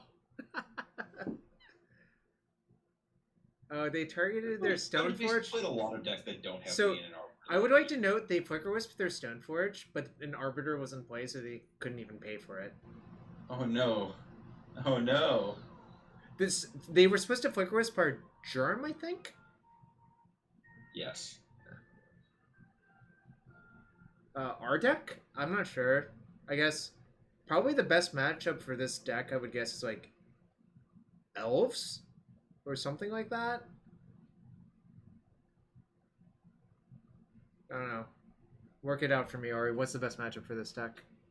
For the white deck? No, for our deck. Probably Elves. For our deck? I don't actually have a good answer to that. Probably some other garbage mid-range deck.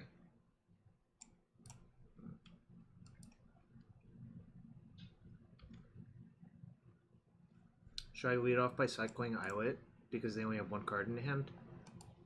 So if I hit Saheeli, they die.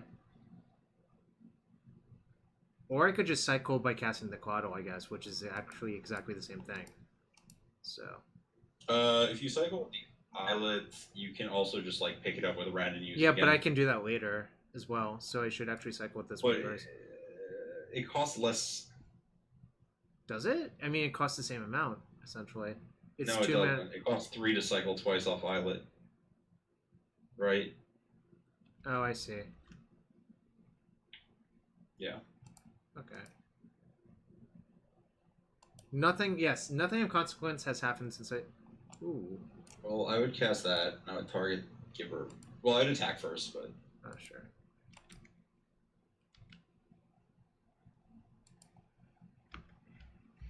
We're basically... We've literally continued to perform random game actions, and our opponent's deck is incapable of doing anything. Yeah, we just have, like, mana and, like, grind. Do they have 1 or 3 cards in hand? They have 1 card in hand. What? They spent them all on 2/2s. You're right. Oh my god. They're suiciding their Arbiter. What is going on? Oh, there might be a Flicker Wisp here. Oh, no Flicker Wisp. I don't know what's going on. I guess I'll just pick up the Islet, right? I agree. Yeah, you just pick it up, you play it, and you just bolt the heck out of that Giver runes.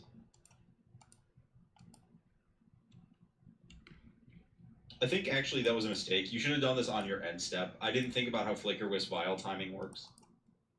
I think if they had Flicker Wisp, they would flicker their Arbiter, though.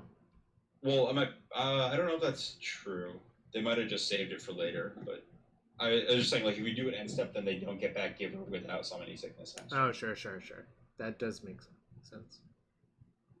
It took me a while to think about how... Oh, this actually does make sense. They had another Stoneforge, but...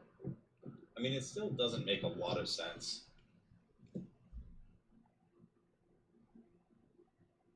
Someone registered to be an Arbiter and they're not Craig Wesco. That is a good way of putting this.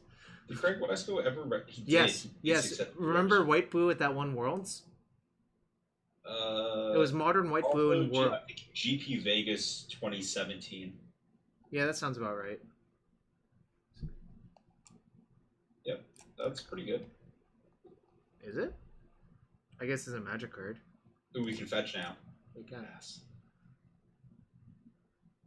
And I believe we're supposed to crack Fiery Islet. Or we want to... Oh, don't pay...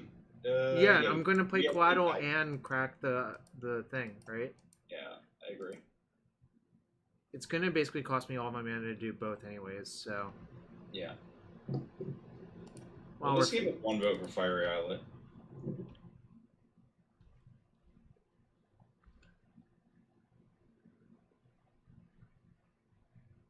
Interesting. I'm just gonna pick this up first and use it to see if we draw Saheeli. Yeah. It's you or a creature on the Mariner, right? Yep. No, permanent. Really? Yes, it's permanent. Oh. So your knight costs 5 to use? Yeah, I'm gonna kill their Batterskull though. But first I'm going to attack them. Yeah.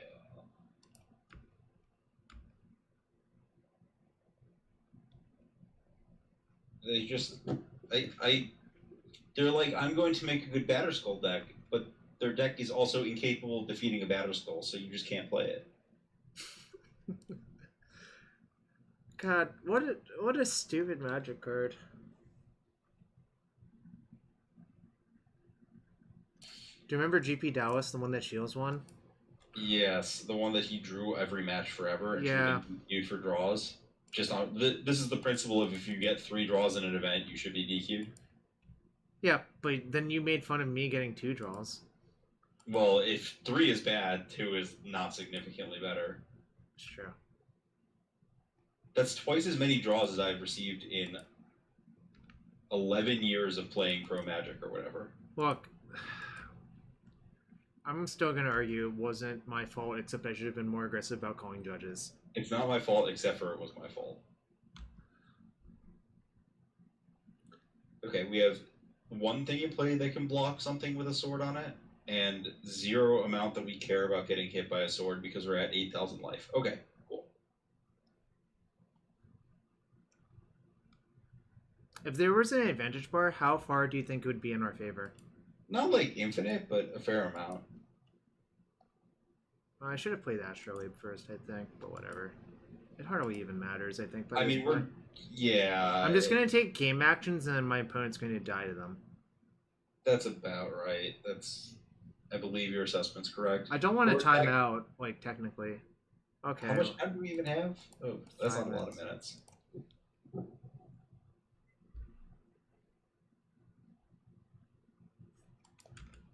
So they're going to Flick Wisp our Felidar Guardian, and then we're going to play another Felidar Guardian. That would be cool. I endorse that. It feels awful like that's what's going to happen here. Alright. I also like that we can just go off and then go off again. If they path their thing, then we can still do it. They're going to make me do it. That'd be sort of rude. Alright, they're making me do it. Yeah, you don't have a lot of time, Jarvis. Go fast. I'm going to stop talking. I'm going to follow the chat. Remember the 4C green creature decks played Dawnward Rod? I do, in fact, because they also had Tarmogoyf in them, and it was great. I feel like I've got to defend hay pairs everywhere. They top 32 with Thalia Stompy. Alright, they finally conceded. In Vegas? Alright, you know what it's time for? It's time for a quick restroom break. I'll be back in a few minutes. Sure. I will continue to talk to chat. Sounds good. Multiple slow play warnings in untimed rounds. That's slightly more understandable because there's not a clock to be watching. Let's see. I think Stoneforge Mystic is problematic for the format. I think that this kind of stuff where like you have like half of a deck and then you just put 4 Stoneforges and some Batterskulls in it is just going to keep happening. Yeah. It's... I stole your dice at GP Vancouver. Possibly. The dice that I distinctly remember getting from someone else were gifted to me the 3rd time I showed up to a tournament with Thalia's Lieutenant or Gavany Township without any dice. And someone finally felt bad enough for me that they gave them to me. Yeah, Snow Shift with Stoneforge Mystic. Cyrus on Twitter, let's see. Has he already posted this? He has to have already posted this. No, he's been playing Classic WoW. Goodbye forever, buddy. That's been my go-to whenever anyone says that they're going to start playing Classic WoW again. It's just kind of, someone else stole your dice. That sounds more likely. Alright, I'm back for match 4. Okay, this is a lot of matches. Yeah, wow. There's a classic story that was passed around in the Michigan Magic community from someone that basically goes something to the effect of someone they knew from high school who ended up ODing and dying had once said after doing a bunch of drugs that the only drug they regretted doing was WoW, because at least every other one they had to meet up with the dealer to get. I think I remember you telling that story, actually. Yes, it's this is why quite a story. This is why I cut myself off from that. It's a dangerous one. Oh look, the Not classic. There's definitely too many dual lands in this deck. I'm gonna bottom one of the dual lands, I think. Yes, I agree. It should be steam vents, I think. Yeah, I agree with that sentiment. And we should fetch a basic force. Yep. Windswept Heath. It's probably something with Stoneforge Mystic. Oh yeah, that's a Stoneforge Mystic. It might be devoted. Oh nope, it's Bogles. No. It's the Bogleys. 3 other permanents. Okay, we're getting close. I don't actually know. Like, I guess they could have like if they don't have a Coronet, I guess Ethereal Armor also. Never mind. I'm just saying things. You are saying things. Ooh, guess what? You know what would have been good here? Sword of Feast and Famine that gives protection. Yes! Why do we have Selfie in our deck? Because people are used to like playing Magic in the 2000. Oh gosh. Whatever. Era. I guess we have to have that. Yeah, we have to kill it. We're mandated, but I can play an Astrolabe first. Yeah, you can Astrolabe and then kill it on their upkeep.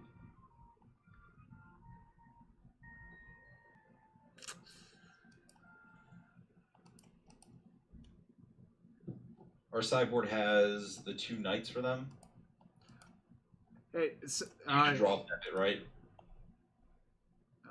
Right. Like, Bogles is very likely to just not have the, like, it actually matters. Yep. Ooh, Teferi can kill a Coronet. Ooh, that's exciting. Good point from Jacob. Can't even combo with Sophie on Felidar. If you just have Sophie on your Felidar, you can't even do it.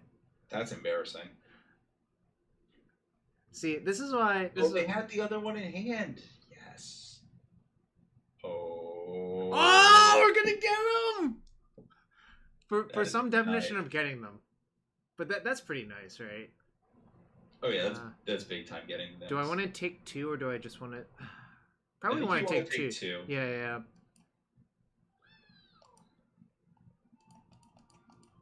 I basically just feel like we'll probably have to take 2 in the future. So I'm supposed to bounce Rancor. Yes. That was nice.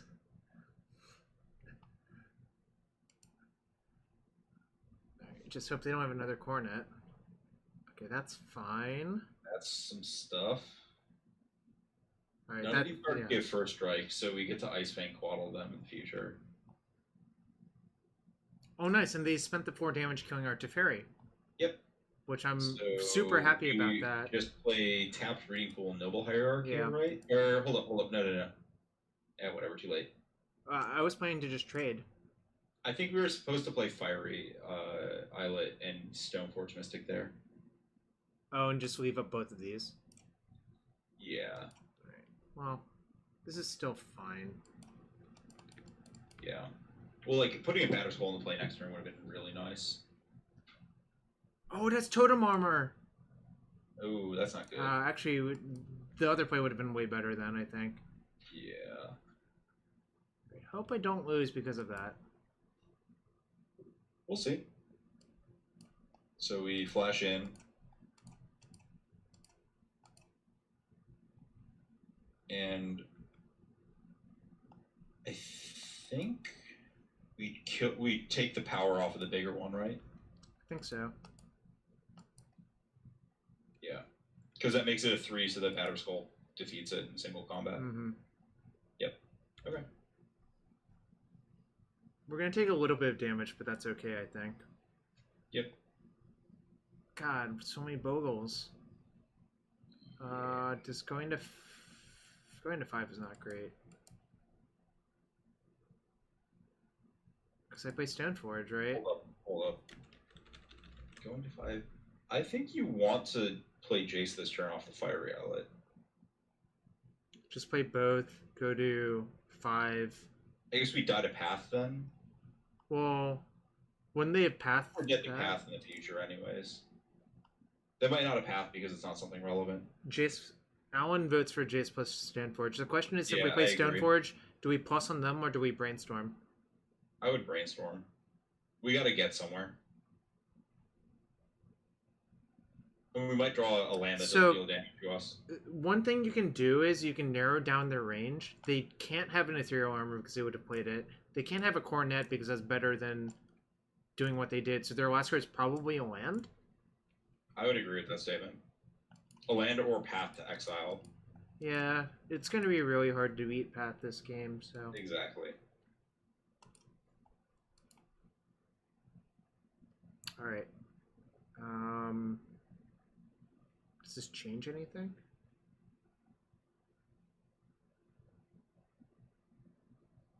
Well, No, Alan, the problem is this does not have another basic to get, so I want to shuffle this away.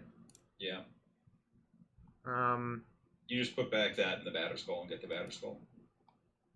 Sure, because I have 2 Stoneforges, right? Yeah. Yeah, this deck is built very strangely. I think if we had done the Stoneforge play a turn earlier, we would have been really well off. But... yeah. Now we're at risk of getting punked out for basically no reason. Alright. You live, you learn.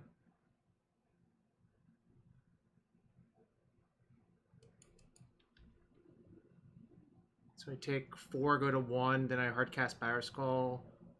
But And you're kind of in a fine spot, right? no, but this has first strike, right? Oh, right. We'll see what happens.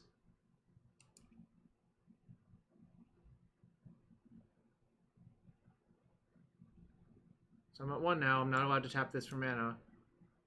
That's not good.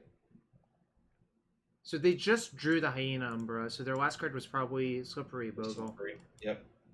We judged right, and they drew a card. We died. Okay, I believe we can brainstorm, but that's about it. We can hit Painless Land. Well, that's not it. We can see it. There's only 2 Painless Lands left in our deck. Well, I know, but you could hit Painless Land, Felidar, Saheeli, and they'd lose. Torp Orb is starting to look better and better in this format. Yeah, the great Pablo.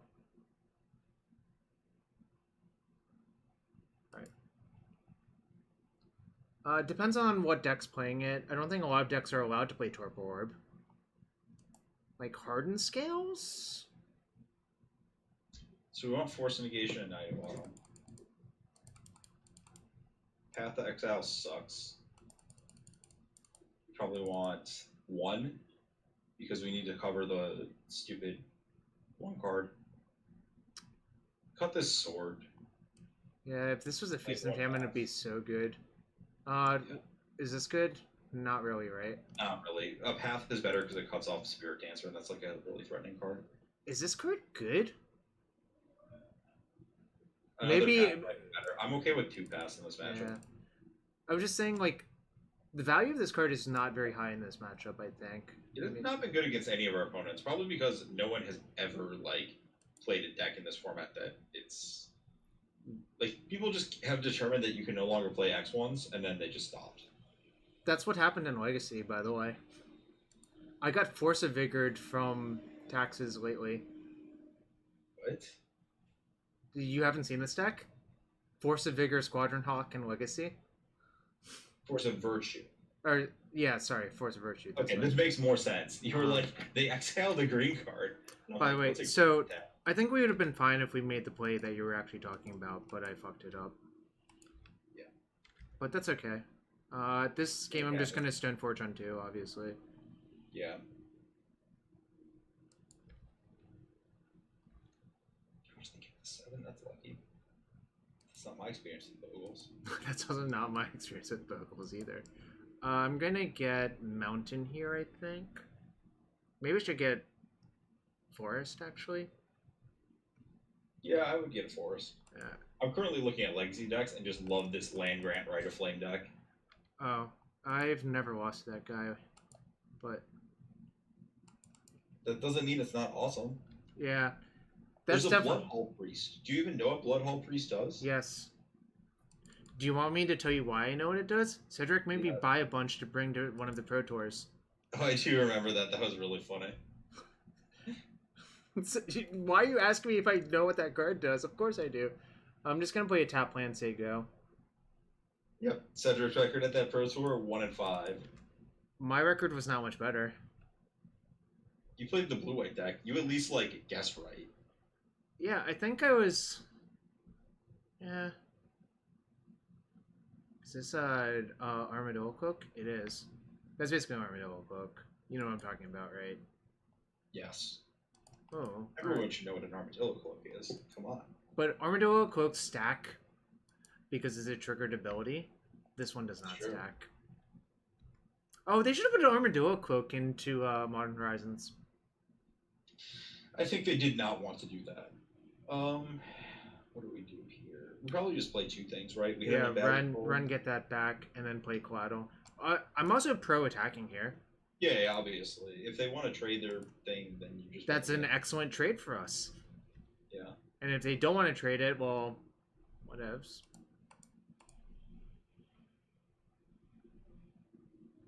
We do want to trade. This is the best trade possible for us. Yeah. They didn't attack us last turn, Alan. That's the part you're probably missing.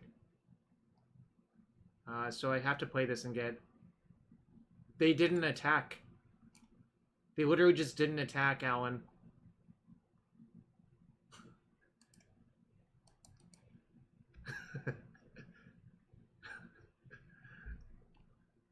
I would have snapped off the block because attacking and blocking are at the same time. That's bad. Yeah, we weren't. There wasn't really anything we could do about that exact setup. Alright. It's not great for us. We're not like super dead. Where's that going? Oh, also it's killing our Wrenn. Yes! It should attack us, I think. Yeah, Wrenn and Six is not a game text. We got a land and gained 8 life off of that. That is like some of the best use of that card in this matchup. Yeah. I wonder if we're supposed to have more lands that like. I guess we're 4 colors, so we can't.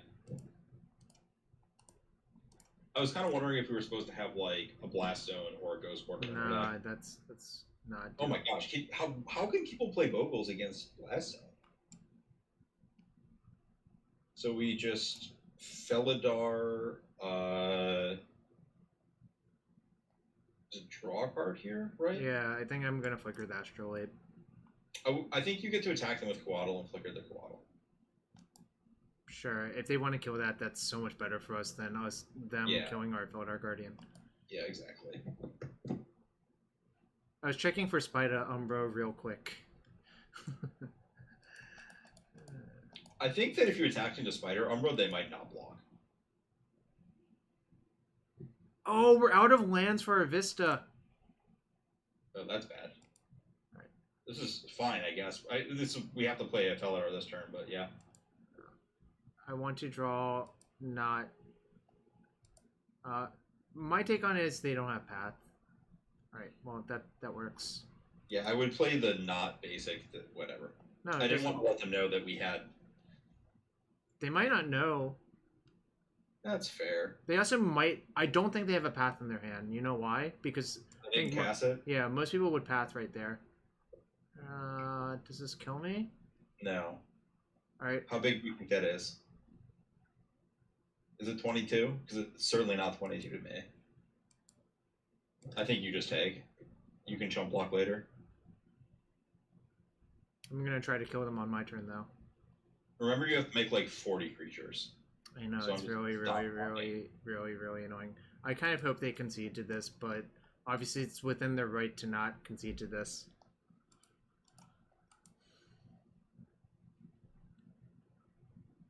Thank you, opponent. People just concede because it's leagues and your time is just worth you continue playing. It's actually just plus value to concede, unless your opponent already has sub 5 minutes or something. If we're jamming, should have bolt to make through us. That's only the case if you think they are 100% not to have path. Otherwise, a bolt is more valuable. So, marginal. I'm going to disagree with that assessment, essentially. I'm not going to... None of our cards do anything. Except we have sideboarded already. What's up, Snook? How you doing? By the way, shout out to Steven070409 for following, and a shout out to Zeros17. And I'm gonna mulligan my hand because it sucks. That hand's bad. Did you submit Jessica? Oh, this hand is good. I'm going to bottom Jace. Yep, that is also my decision. I mean, the rest of our hand is good and does the thing we want it to do. Mm-hmm. O2 Best Girl, thank you for the follow. Yo, we're up to 150 viewers. You're popular, Ari. It's certainly not me. I think it's Stoneforge Mystic. I don't think it's Stoneforge Mystic. There's plenty of people streaming Stoneforge Mystic. Let's see. Is this true? Well, Gabe Nassif is playing Soul Herder. Yeah, see, that's probably more popular than us. And it probably has Stoneforge Mystic in it. Land! Yes! Land was really good there. Land is always good. That's not true. But... I'm going to play this and probably play Coatl. Oh no, I should Stoneforge. Yeah. This is the exact same scenario as game 1. Hold up. Let me just think this through. Is it?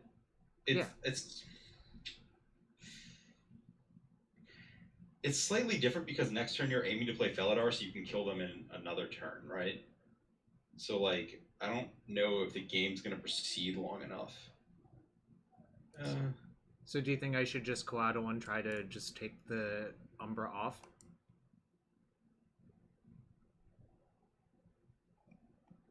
Also, cycling into Teferi might be good. So yeah, or a land. Yeah. So okay. Actually, yeah, we know it doesn't have Death Touch. Yeah. Oh wait, actually, it not having Death Touch means we're probably supposed to actually play Stoneforge then, right? Sure. Yeah, play Stoneforge. With the cards that we have, it does not matter which one we play. Right. But the cards that we could draw off the Coatl were really what I was thinking about if they change anything. Well, you see, the deck all costs 3 and 4. So yeah, just ramp it. You're obligated to play Noble. I think that you probably want Serum Visions or Oath after playing these games, though. How big is that? 7/5, so it 2-shots us. Okay. I think we just take. Yeah. It's not great.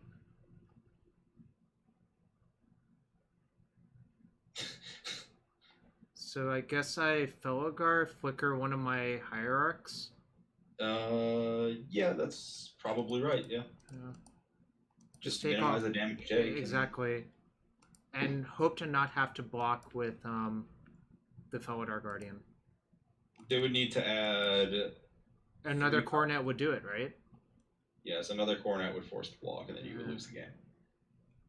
But I mean, that happens.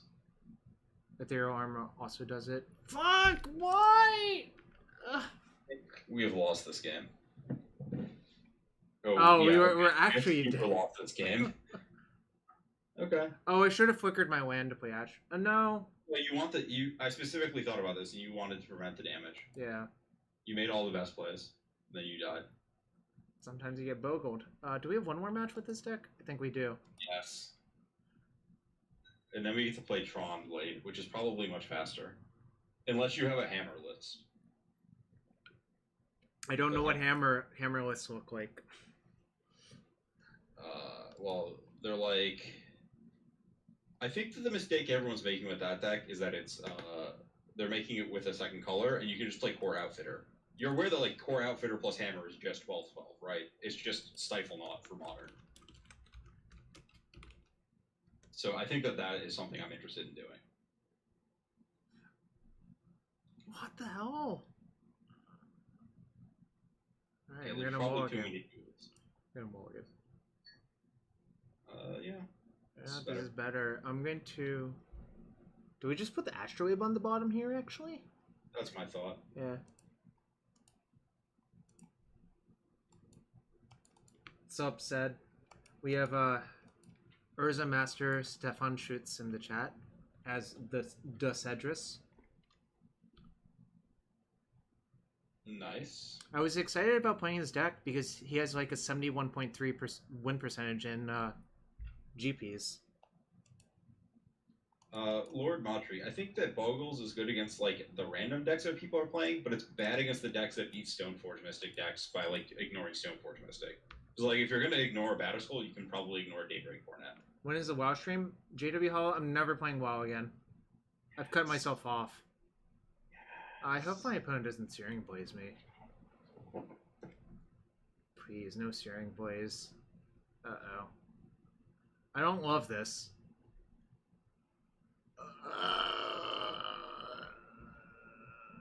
Alright, everything's okay. I'm gonna fetch for Island. I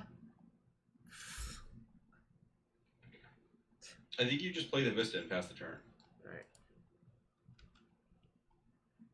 But I probably do want to just jam this, right?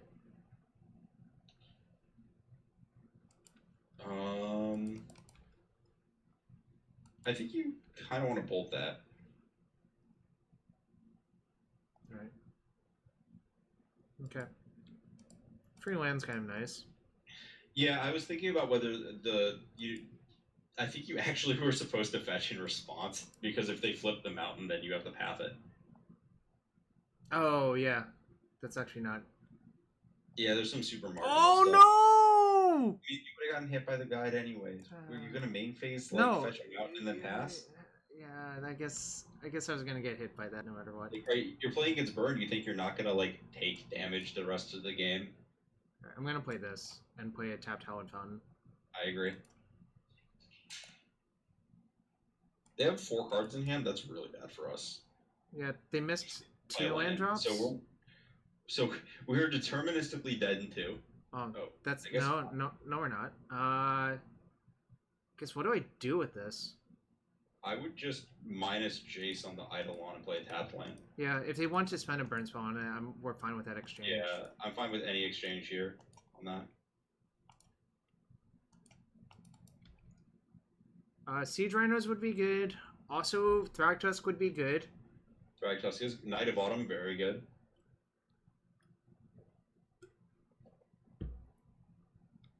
What does that mean? Probably a handful of skewers then? Maybe. I kind of just want to bounce that again. Bounce, play Teferi, play... Well, I guess we can bounce first. Bounce, play Teferi, play Wrenn, get back a land, play it. You're not obligated to ever crack it, but if they attack you with a creature, you can. That's fair. They could have Boros Charms in hand. This Jace is working overtime. I have to play Wrenn first, right? Or doesn't matter? Tap the Noble. Green, red... Nope, doesn't work like that. What? You just play white? What do you... Jarvis, you can just tap the Noble and play the Teferi. I can. I was so confused as to what was going on. Don't worry about it. I don't have Lightning Helix in my deck, said. Yeah, we don't have any way to recur Lightning Helix, which may be a problem. No, we do. It just takes 1,000 years to get going. Yeah. I guess they might bolt our Jace now, which would be excellent for us. Yeah, if Jace was just like gain 47 life, that's all I wanted.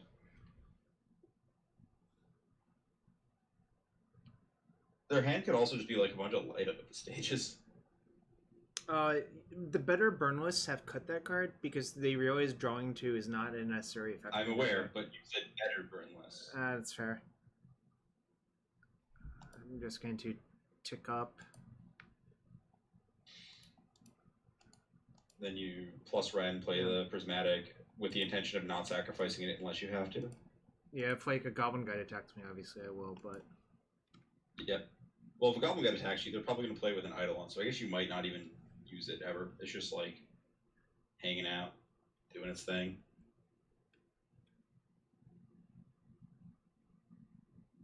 They might have multiple Eidolons in their hand, actually, is one thing that could make sense, right? That would be great. I would be all about that for us. Sure. You are supposed to cast in the other order, I believe. Yeah, I agree with that statement. But, you know, it doesn't stop people. I have done machine learning in the past. Currently, no projects call for it. They want to protect you from spell snare. That's a good point. Yeah, that is what people are doing in Modern at this point. So we want to Teferi bounce their Eidolon. Yep. Or, hold up. Oh, that's fine. Brainstorm Jace. Because if we find Saheeli, they die. Yep. Didn't. We can use Felidar to flicker our Jace and Brainstorm again. After fetching. If we do that, I would crack Vista first. Yeah. Plus Wrenn to get it back. So I put back Noble Coatl because Felidar is something that we can cast. I want to be kind of careful to not get punked out, but I think it's very unlikely that they actually have, like... Yeah, I think that you want to live your life as if you're not going to get punked out. Because it seems very likely their hand's probably double Eidolon. So, hold up. Your lands are Forest... I just want to think this through so that we have Saheeli mana left over after everything. So we want to fetch the Plains. Yep. Then I can tap those 4. Or I can leave the Stomping Ground untapped. Just get the Plains, plus the Wrenn targeting your thing. Because you might want to put it back with... And then you can leave up Stomping Ground, Noble Hierarch. Or Stomping Ground, Noble Hierarch's fine, right? Yeah. Yeah.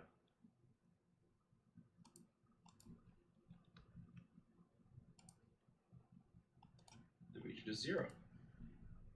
We found it. We did it. Hooray! We did it, Reddit.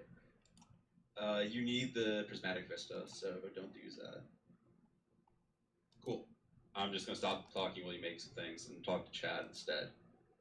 Felidar Guardian does a lot of things in this deck. It's That's why really this was exciting. It looked yeah. a lot like the standard decks that did a lot of stuff with Felidari. This is just the new age version of Whirler Rogue. This was a nice turn. Fortunately, I only have to make 12 tokens. And our opponent conceded again.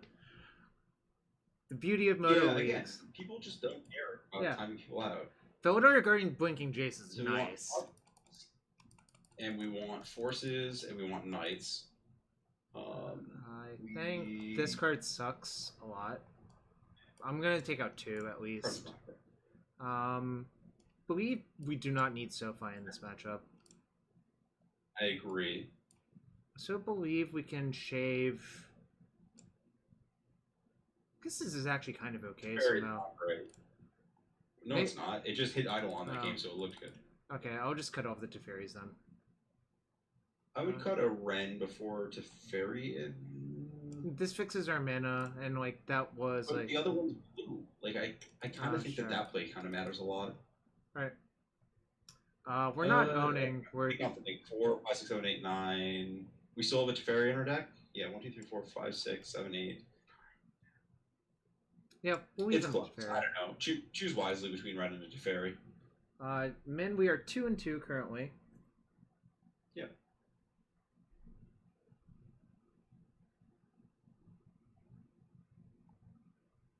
I think I want all of the. Yeah, I think I want all the Saheelis because I think our combo is super meaningful, though. I'm gonna mulligan. Well, yeah, I agree. We get fucking awful hand. This is a keep, though. And we just ship the Saheeli. I agree. We're just blue-green mid-range with this hand. Yeah. I mean, this deck is... Saheeli is... It's approximating the things I would like to do, but it's not actually doing the things quite the way I want to do them. It's fair. Okay, this is good for us. This is really good. Can't think of a name 90, thank you for the follow. Yeah, man, we're 2-2. We lost Escape Shift round 1. Namely, if our Sword of Fire Knights was Sword of Feast and Fan, I think we'd have been way better off, but whatever. Yeah. You can't... Okay, if you want to do that, that's A-okay. That kind of sucks. Yeah. But, I mean, whatever. If they're burning our creatures, I think that's just insanely good for us. If we draw lands, that's the key. Yeah, sure. But, I mean, if they do this again, it's, like, great for us. Yeah, I agree. Because the reason this is so good for us is they don't have any creatures in play. All right, well, now they do, I guess. I mean, we can path that if we actually care. So you play that tapped. I think that pathing it is the most... Yeah, we want to path that on their turn. Yep, agreed. Playing the Stoneforge isn't great because we already have the target in our hand, and B, if we just draw a land, we can just cast one of these two. Yeah. Probably going to cast Tusk, but we'll see what actually occurs. Casting... Thinking it through. How many cards in their hand? 2? Yeah. I think I'm going to path here, though. Yeah, I agree. They have 2 cards in hand, virtual third with the crack of the thing. And we're giving them a free mountain, but that's okay. Maybe we should have... I forgot they have Skewer. Whatever, I don't really care. They're going to cast Skewer at some point. If it was light at the stage, I would care, but because it's exactly Skewer, I just don't.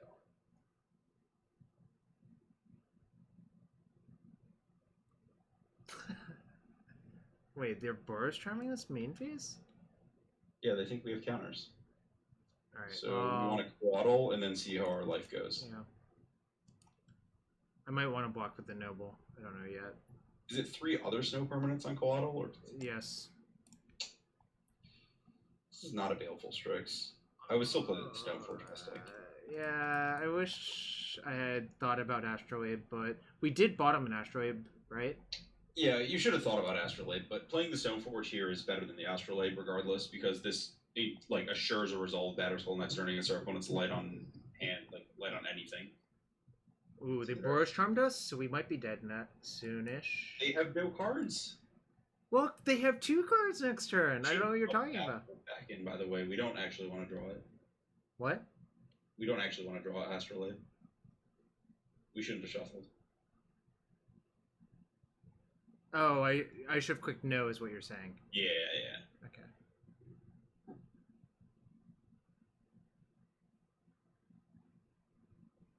Now, tusking first is a lot better if we can do that, but because it shuts off Smash to Smithereens as well. The Exiled Rift Bolt. That was good times, Mr. Gearhart.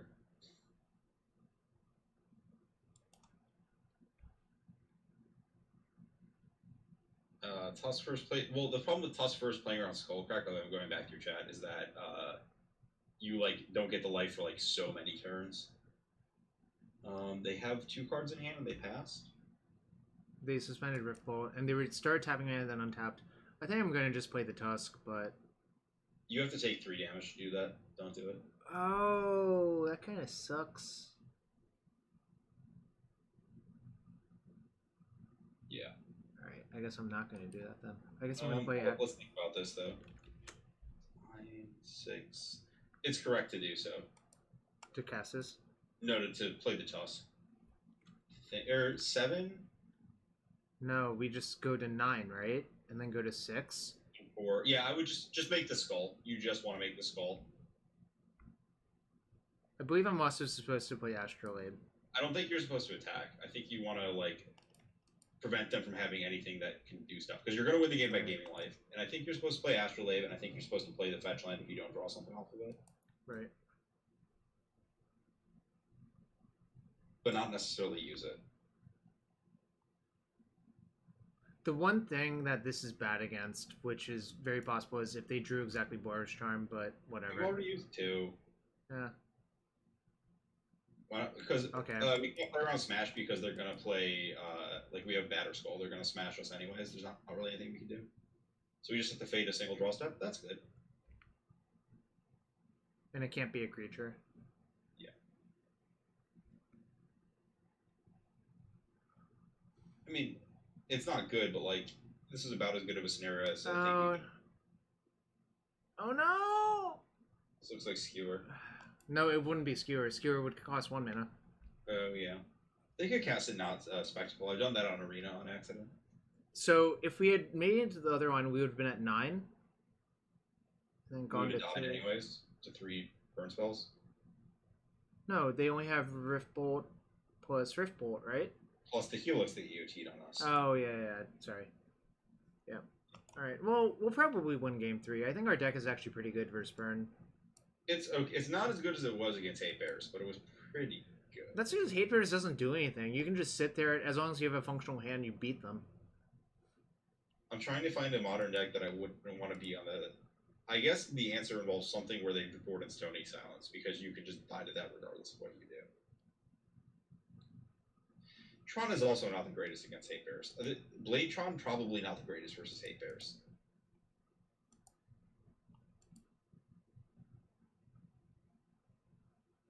So we can get blue-white, forest, I like this. island, and we can curve this into this. And then if we draw another blue card, we can force. Why don't we just use the Coatl to force? We might. It depends on what they do, right? I would keep this though. Yeah. And you want to lead on the Tarn because it's the because we want to get basic forest for both of these cards. Most likely. I mean, it seems likely. Yeah. Hallowed Fountain. Yeah, Hallowed Fountain, forest. So, note, pay attention to what lands your opponents play. This means they're landlight or they have multiple canyons. Yeah. It probably means they're landlight. We also want to get Hallowed Fountain because that lets us draw path or whatever to kill the thing. Yep. If we draw a bolt, we can just fetch for a mountain off of that. Yeah, exactly. Okay, well in this case, I'm fine casting this Coatl at any point. Probably this turn. Yeah, it's going to get cast this turn. And then we're going to have Forest, Hallowed Fountain, Mountain. That's fine. Forest, Held on Mountain. So we can't cast Jace if we draw it, but that's okay. Alright, so they have multiple canyons, which is... Maybe the beatdown? Maybe. We'll see what they do, I guess, right? Yeah. If they cast a Boros Charm, I'm forcing it, I think. Alright, they're going to play Eidolon, I think. And I'm going to respond to that and put a 1-1 into play. I think... Yeah, this is fine. Yeah. Do we make a 4-3, or do we disenchant their thing, or do we gain life? We should see what happens. I vote for disenchant now, I think, actually. I agree. One quick problem. No, there's no problem. Never mind.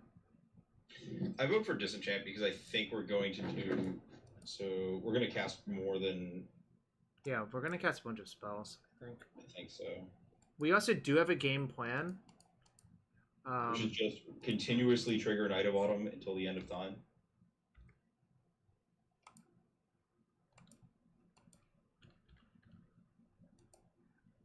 I'm definitely attacking. Why are we attacking? It doesn't have Death Touch. That's fine. I might want to chump block. Alright, fine. Also, we can force to protect our knight, which Yeah, I think it's I mean, going to be... if they kill it on their turn, I'm super into chump blocking now. I think we're going to win the game by, like, doing 8,000. Yeah, I would block one of those in a heartbeat.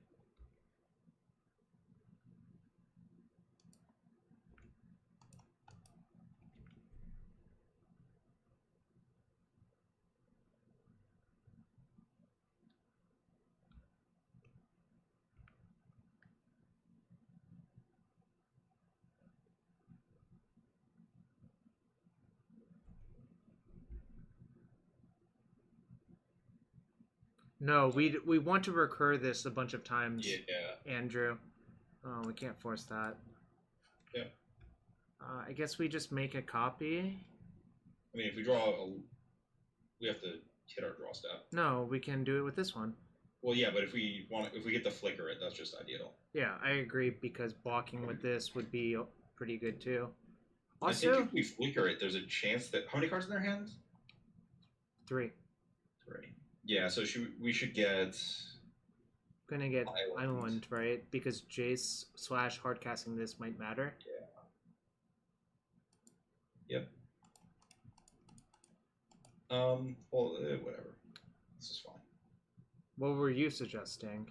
I was thinking if we could get 2 damage in first, but I'm okay with this result. I don't think we really want to be doing that, but... Do we want to gain life or no? I think gaining life might be better now, right? Yeah, I can see that. Their lands are really painful for them as well. Yeah, let's gain some life. And we can also force 1 burn spell. Yeah.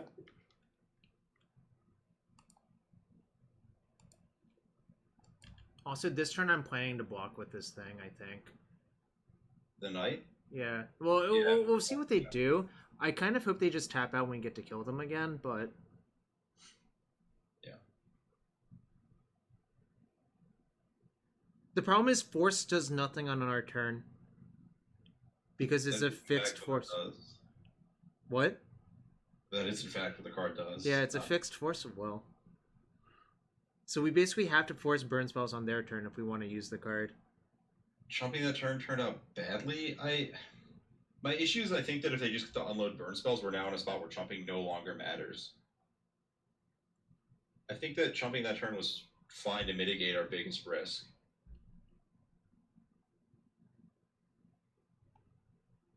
I feel like I want to force this. Let's do some math, right? So that's 1, 2, 3, 4, 5, 6, 7, 8, 9.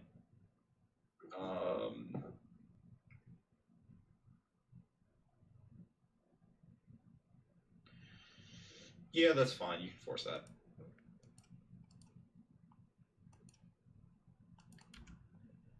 The plan is to block the Eidolon with my knight as well. It's not the worst plan. Note one thing that could potentially be going on here, which is somewhat likely, is they have a smash in their hand. Oh, that's not great. All right, that's now. Fine, right? We just get to play Batterskull next turn. Well, oh yeah, we do. But the thing is, if they have smash, it could end up poorly. I mean, whatever.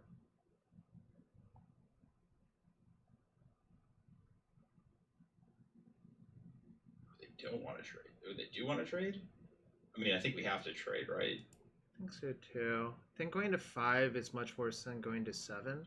We could also chump block and then just like Batterskull, good luck. And have them almost dead. I think I would. Those are. Yeah, I would chump. Or I would trade, sorry. I would trade. I think trading is good, yeah. Thragtusk is the dream draw, right? Yeah. I guess this is the game action we're allowed to take, and if we get smashed, we die, but that's okay. Yep. Path is also pretty bad. I think Path is better for us than Smash, because if we draw... Oh, this has no target left. That's fine. They don't know that. They'll know when they Path us and we don't search. Yeah, we'll be dead. Hindsight would... Yeah. Saheeli plus Batterskull is a combo against Burn, because you can make a second Batterskull and then put it on your first Batterskull and gain 8. Ooh, this looks good for us. I would attack before doing anything. I think right? Like, I guess, yeah. Or no, hold on. Well, it's too late now, but... Sorry, yeah, we were supposed to bounce one of those with Jace, because then they... double block trades for the Germ token? I'm kind of okay with that.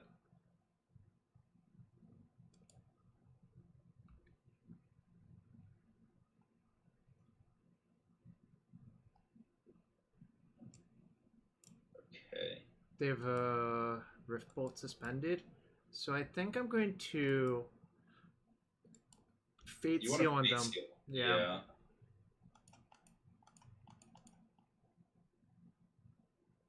Yeah, I mean, so, this is what okay, well, let me explain what happens if you do the Saheeli thing. You'll have a 4/4 that does not have haste. Yeah. It does not have haste. Yeah. Because the germ itself does not have haste. Yeah. I mean, we're probably dead. They have a lot of draws to anything. Right, because they can crack both canyons because of they're drawing a mountain, right? Yeah. Well, might be a sad 2-3. Yeah. I mean, what are you gonna do about it? Alright. As expected, we died to a pile of bolts. Alright, Notably, the most that Coatl could have saved was 3, and then doing so would have put us still dead. Alright, I'm gonna go grab the other deck real quick. It'll take a few minutes, so... Okay. What's the plan in the meantime? I guess I can throw up the deck and you can talk about it. Yeah, sure. Where did I put it? So... It was called Tron Blade, right? Yeah, it should be called Tron Blade. Alright, I'll let you discuss it. Oh my god, there's so many things! Well, you should return all the other things, because they're just a million mana tickets, or however that works. Yep, exactly. This is Tron Blade. It's Tron with a blade. There's no other way to put it. It is... So, Green-White Tron has been a thing in Modern for a long time. I want to say the Tom Ross article for Green-White Tron was... Actually, I have no idea how long ago that was. Forever ago, because Voldemort was still writing for them. I mean, yes, there's multiple of those now, so you can't just say that, but great.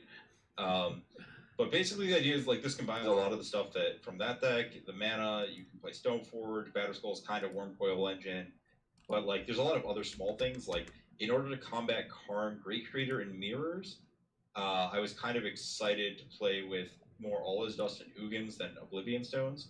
We might be short on white sources. I think that we might want to add another Over a Forest, Jarvis, so if you could pick up, like, another. I added a brushland. Is that better than? Yeah. Sure. Oh, you added a brushland? Yeah. Maybe we just want another one of those. Yeah. Can we use Because you, the thing I was pointing out to me is you need to double white for Stoneforge over 2 turns, so chromatics are kind of dicey. But, like, so there's that going on. The other thing is the Ghost Quarters and Surgicals on the sideboard from Haynes' deck from Mythic Championship London. I was really impressed with that exact package for mirrors in high quantities because the way the London mull works, the mirrors are just too fast for anything else besides Ghost Quarter plus something to leverage Ghost Quarter, and it can't be like Crucible, which may actually be why our opponent had Loam because it's faster than Crucible at setting that back up. But anyways, I didn't want the Ghost Quarter in the main because the mana's bad enough as is. I actually think that I think there's a chance that Sanctum is kind of overkill, but I don't really know. I think Sanctum's just kind of generally too cute, especially because now this deck can go map for a Horizon Canopy to get value. So maybe we just shouldn't be playing Sanctum. We should play more white sources. Jarvis, how's that sound? Yeah, I'm waiting for it to load the first trade first, so the problem is that was already preloaded as that. Someone's asking about Oath versus Hierarch again. If you look at the mana curve of the deck, I think you'll see that Hierarch makes a lot of sense because you have so many things that cost 3+. I just found out that I have Stoneforge Mystic just on my Moto account. I'm so lucky. I'm also thinking that maybe Birds is better than Hierarch, but it's close. I don't think it is. I think like we were talking about, the Germ with bashing is pretty good. Oh, that actually came up a bunch of times, didn't it? Yeah, it did. Especially in the other Stoneforge mirrors. Yep. Bigger Batterskulls, better Batterskulls. Definitely had the wrong sword. Or should have had a second Batterskull. I don't know what the answer is, but Sword of Blue-Red is just not a playable Magic card. Why this version of Tron instead of E-Tron with Stoneforge? Because if you play E-Tron, you kind of have to, like, play Eldrazi Temple, and then at that point, like, how many white lands are you putting in your deck? I don't think it works out. I also really like the, like, actual Tron backup to Stoneforge, because the problem with actual Tron is that it's not, like, the thing about E-Tron is that you're like, yes, I produce Eldrazi if I don't Tron them, and I've tried to bridge my early game if I fail. Whereas regular Tron has none of that, but instead you just have Stoneforge Mystic now. No love for Sword of Light and Shadow. I think that card is very narrowly good in mirrors, but I don't love the effect. I don't think it does quite enough. I'd be more excited for sort of Sinew and Steel or something like, or War and Peace that actually kills your opponent or destroys their Batterskull or something.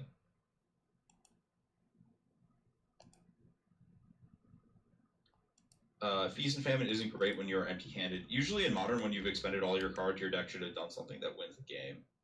Like, spending 4 mana to, like, draw a single card in Modern is not really the power level you're looking for. I think that, like, Feast and Famine is capable of doing something cascadingly insane to win a game, and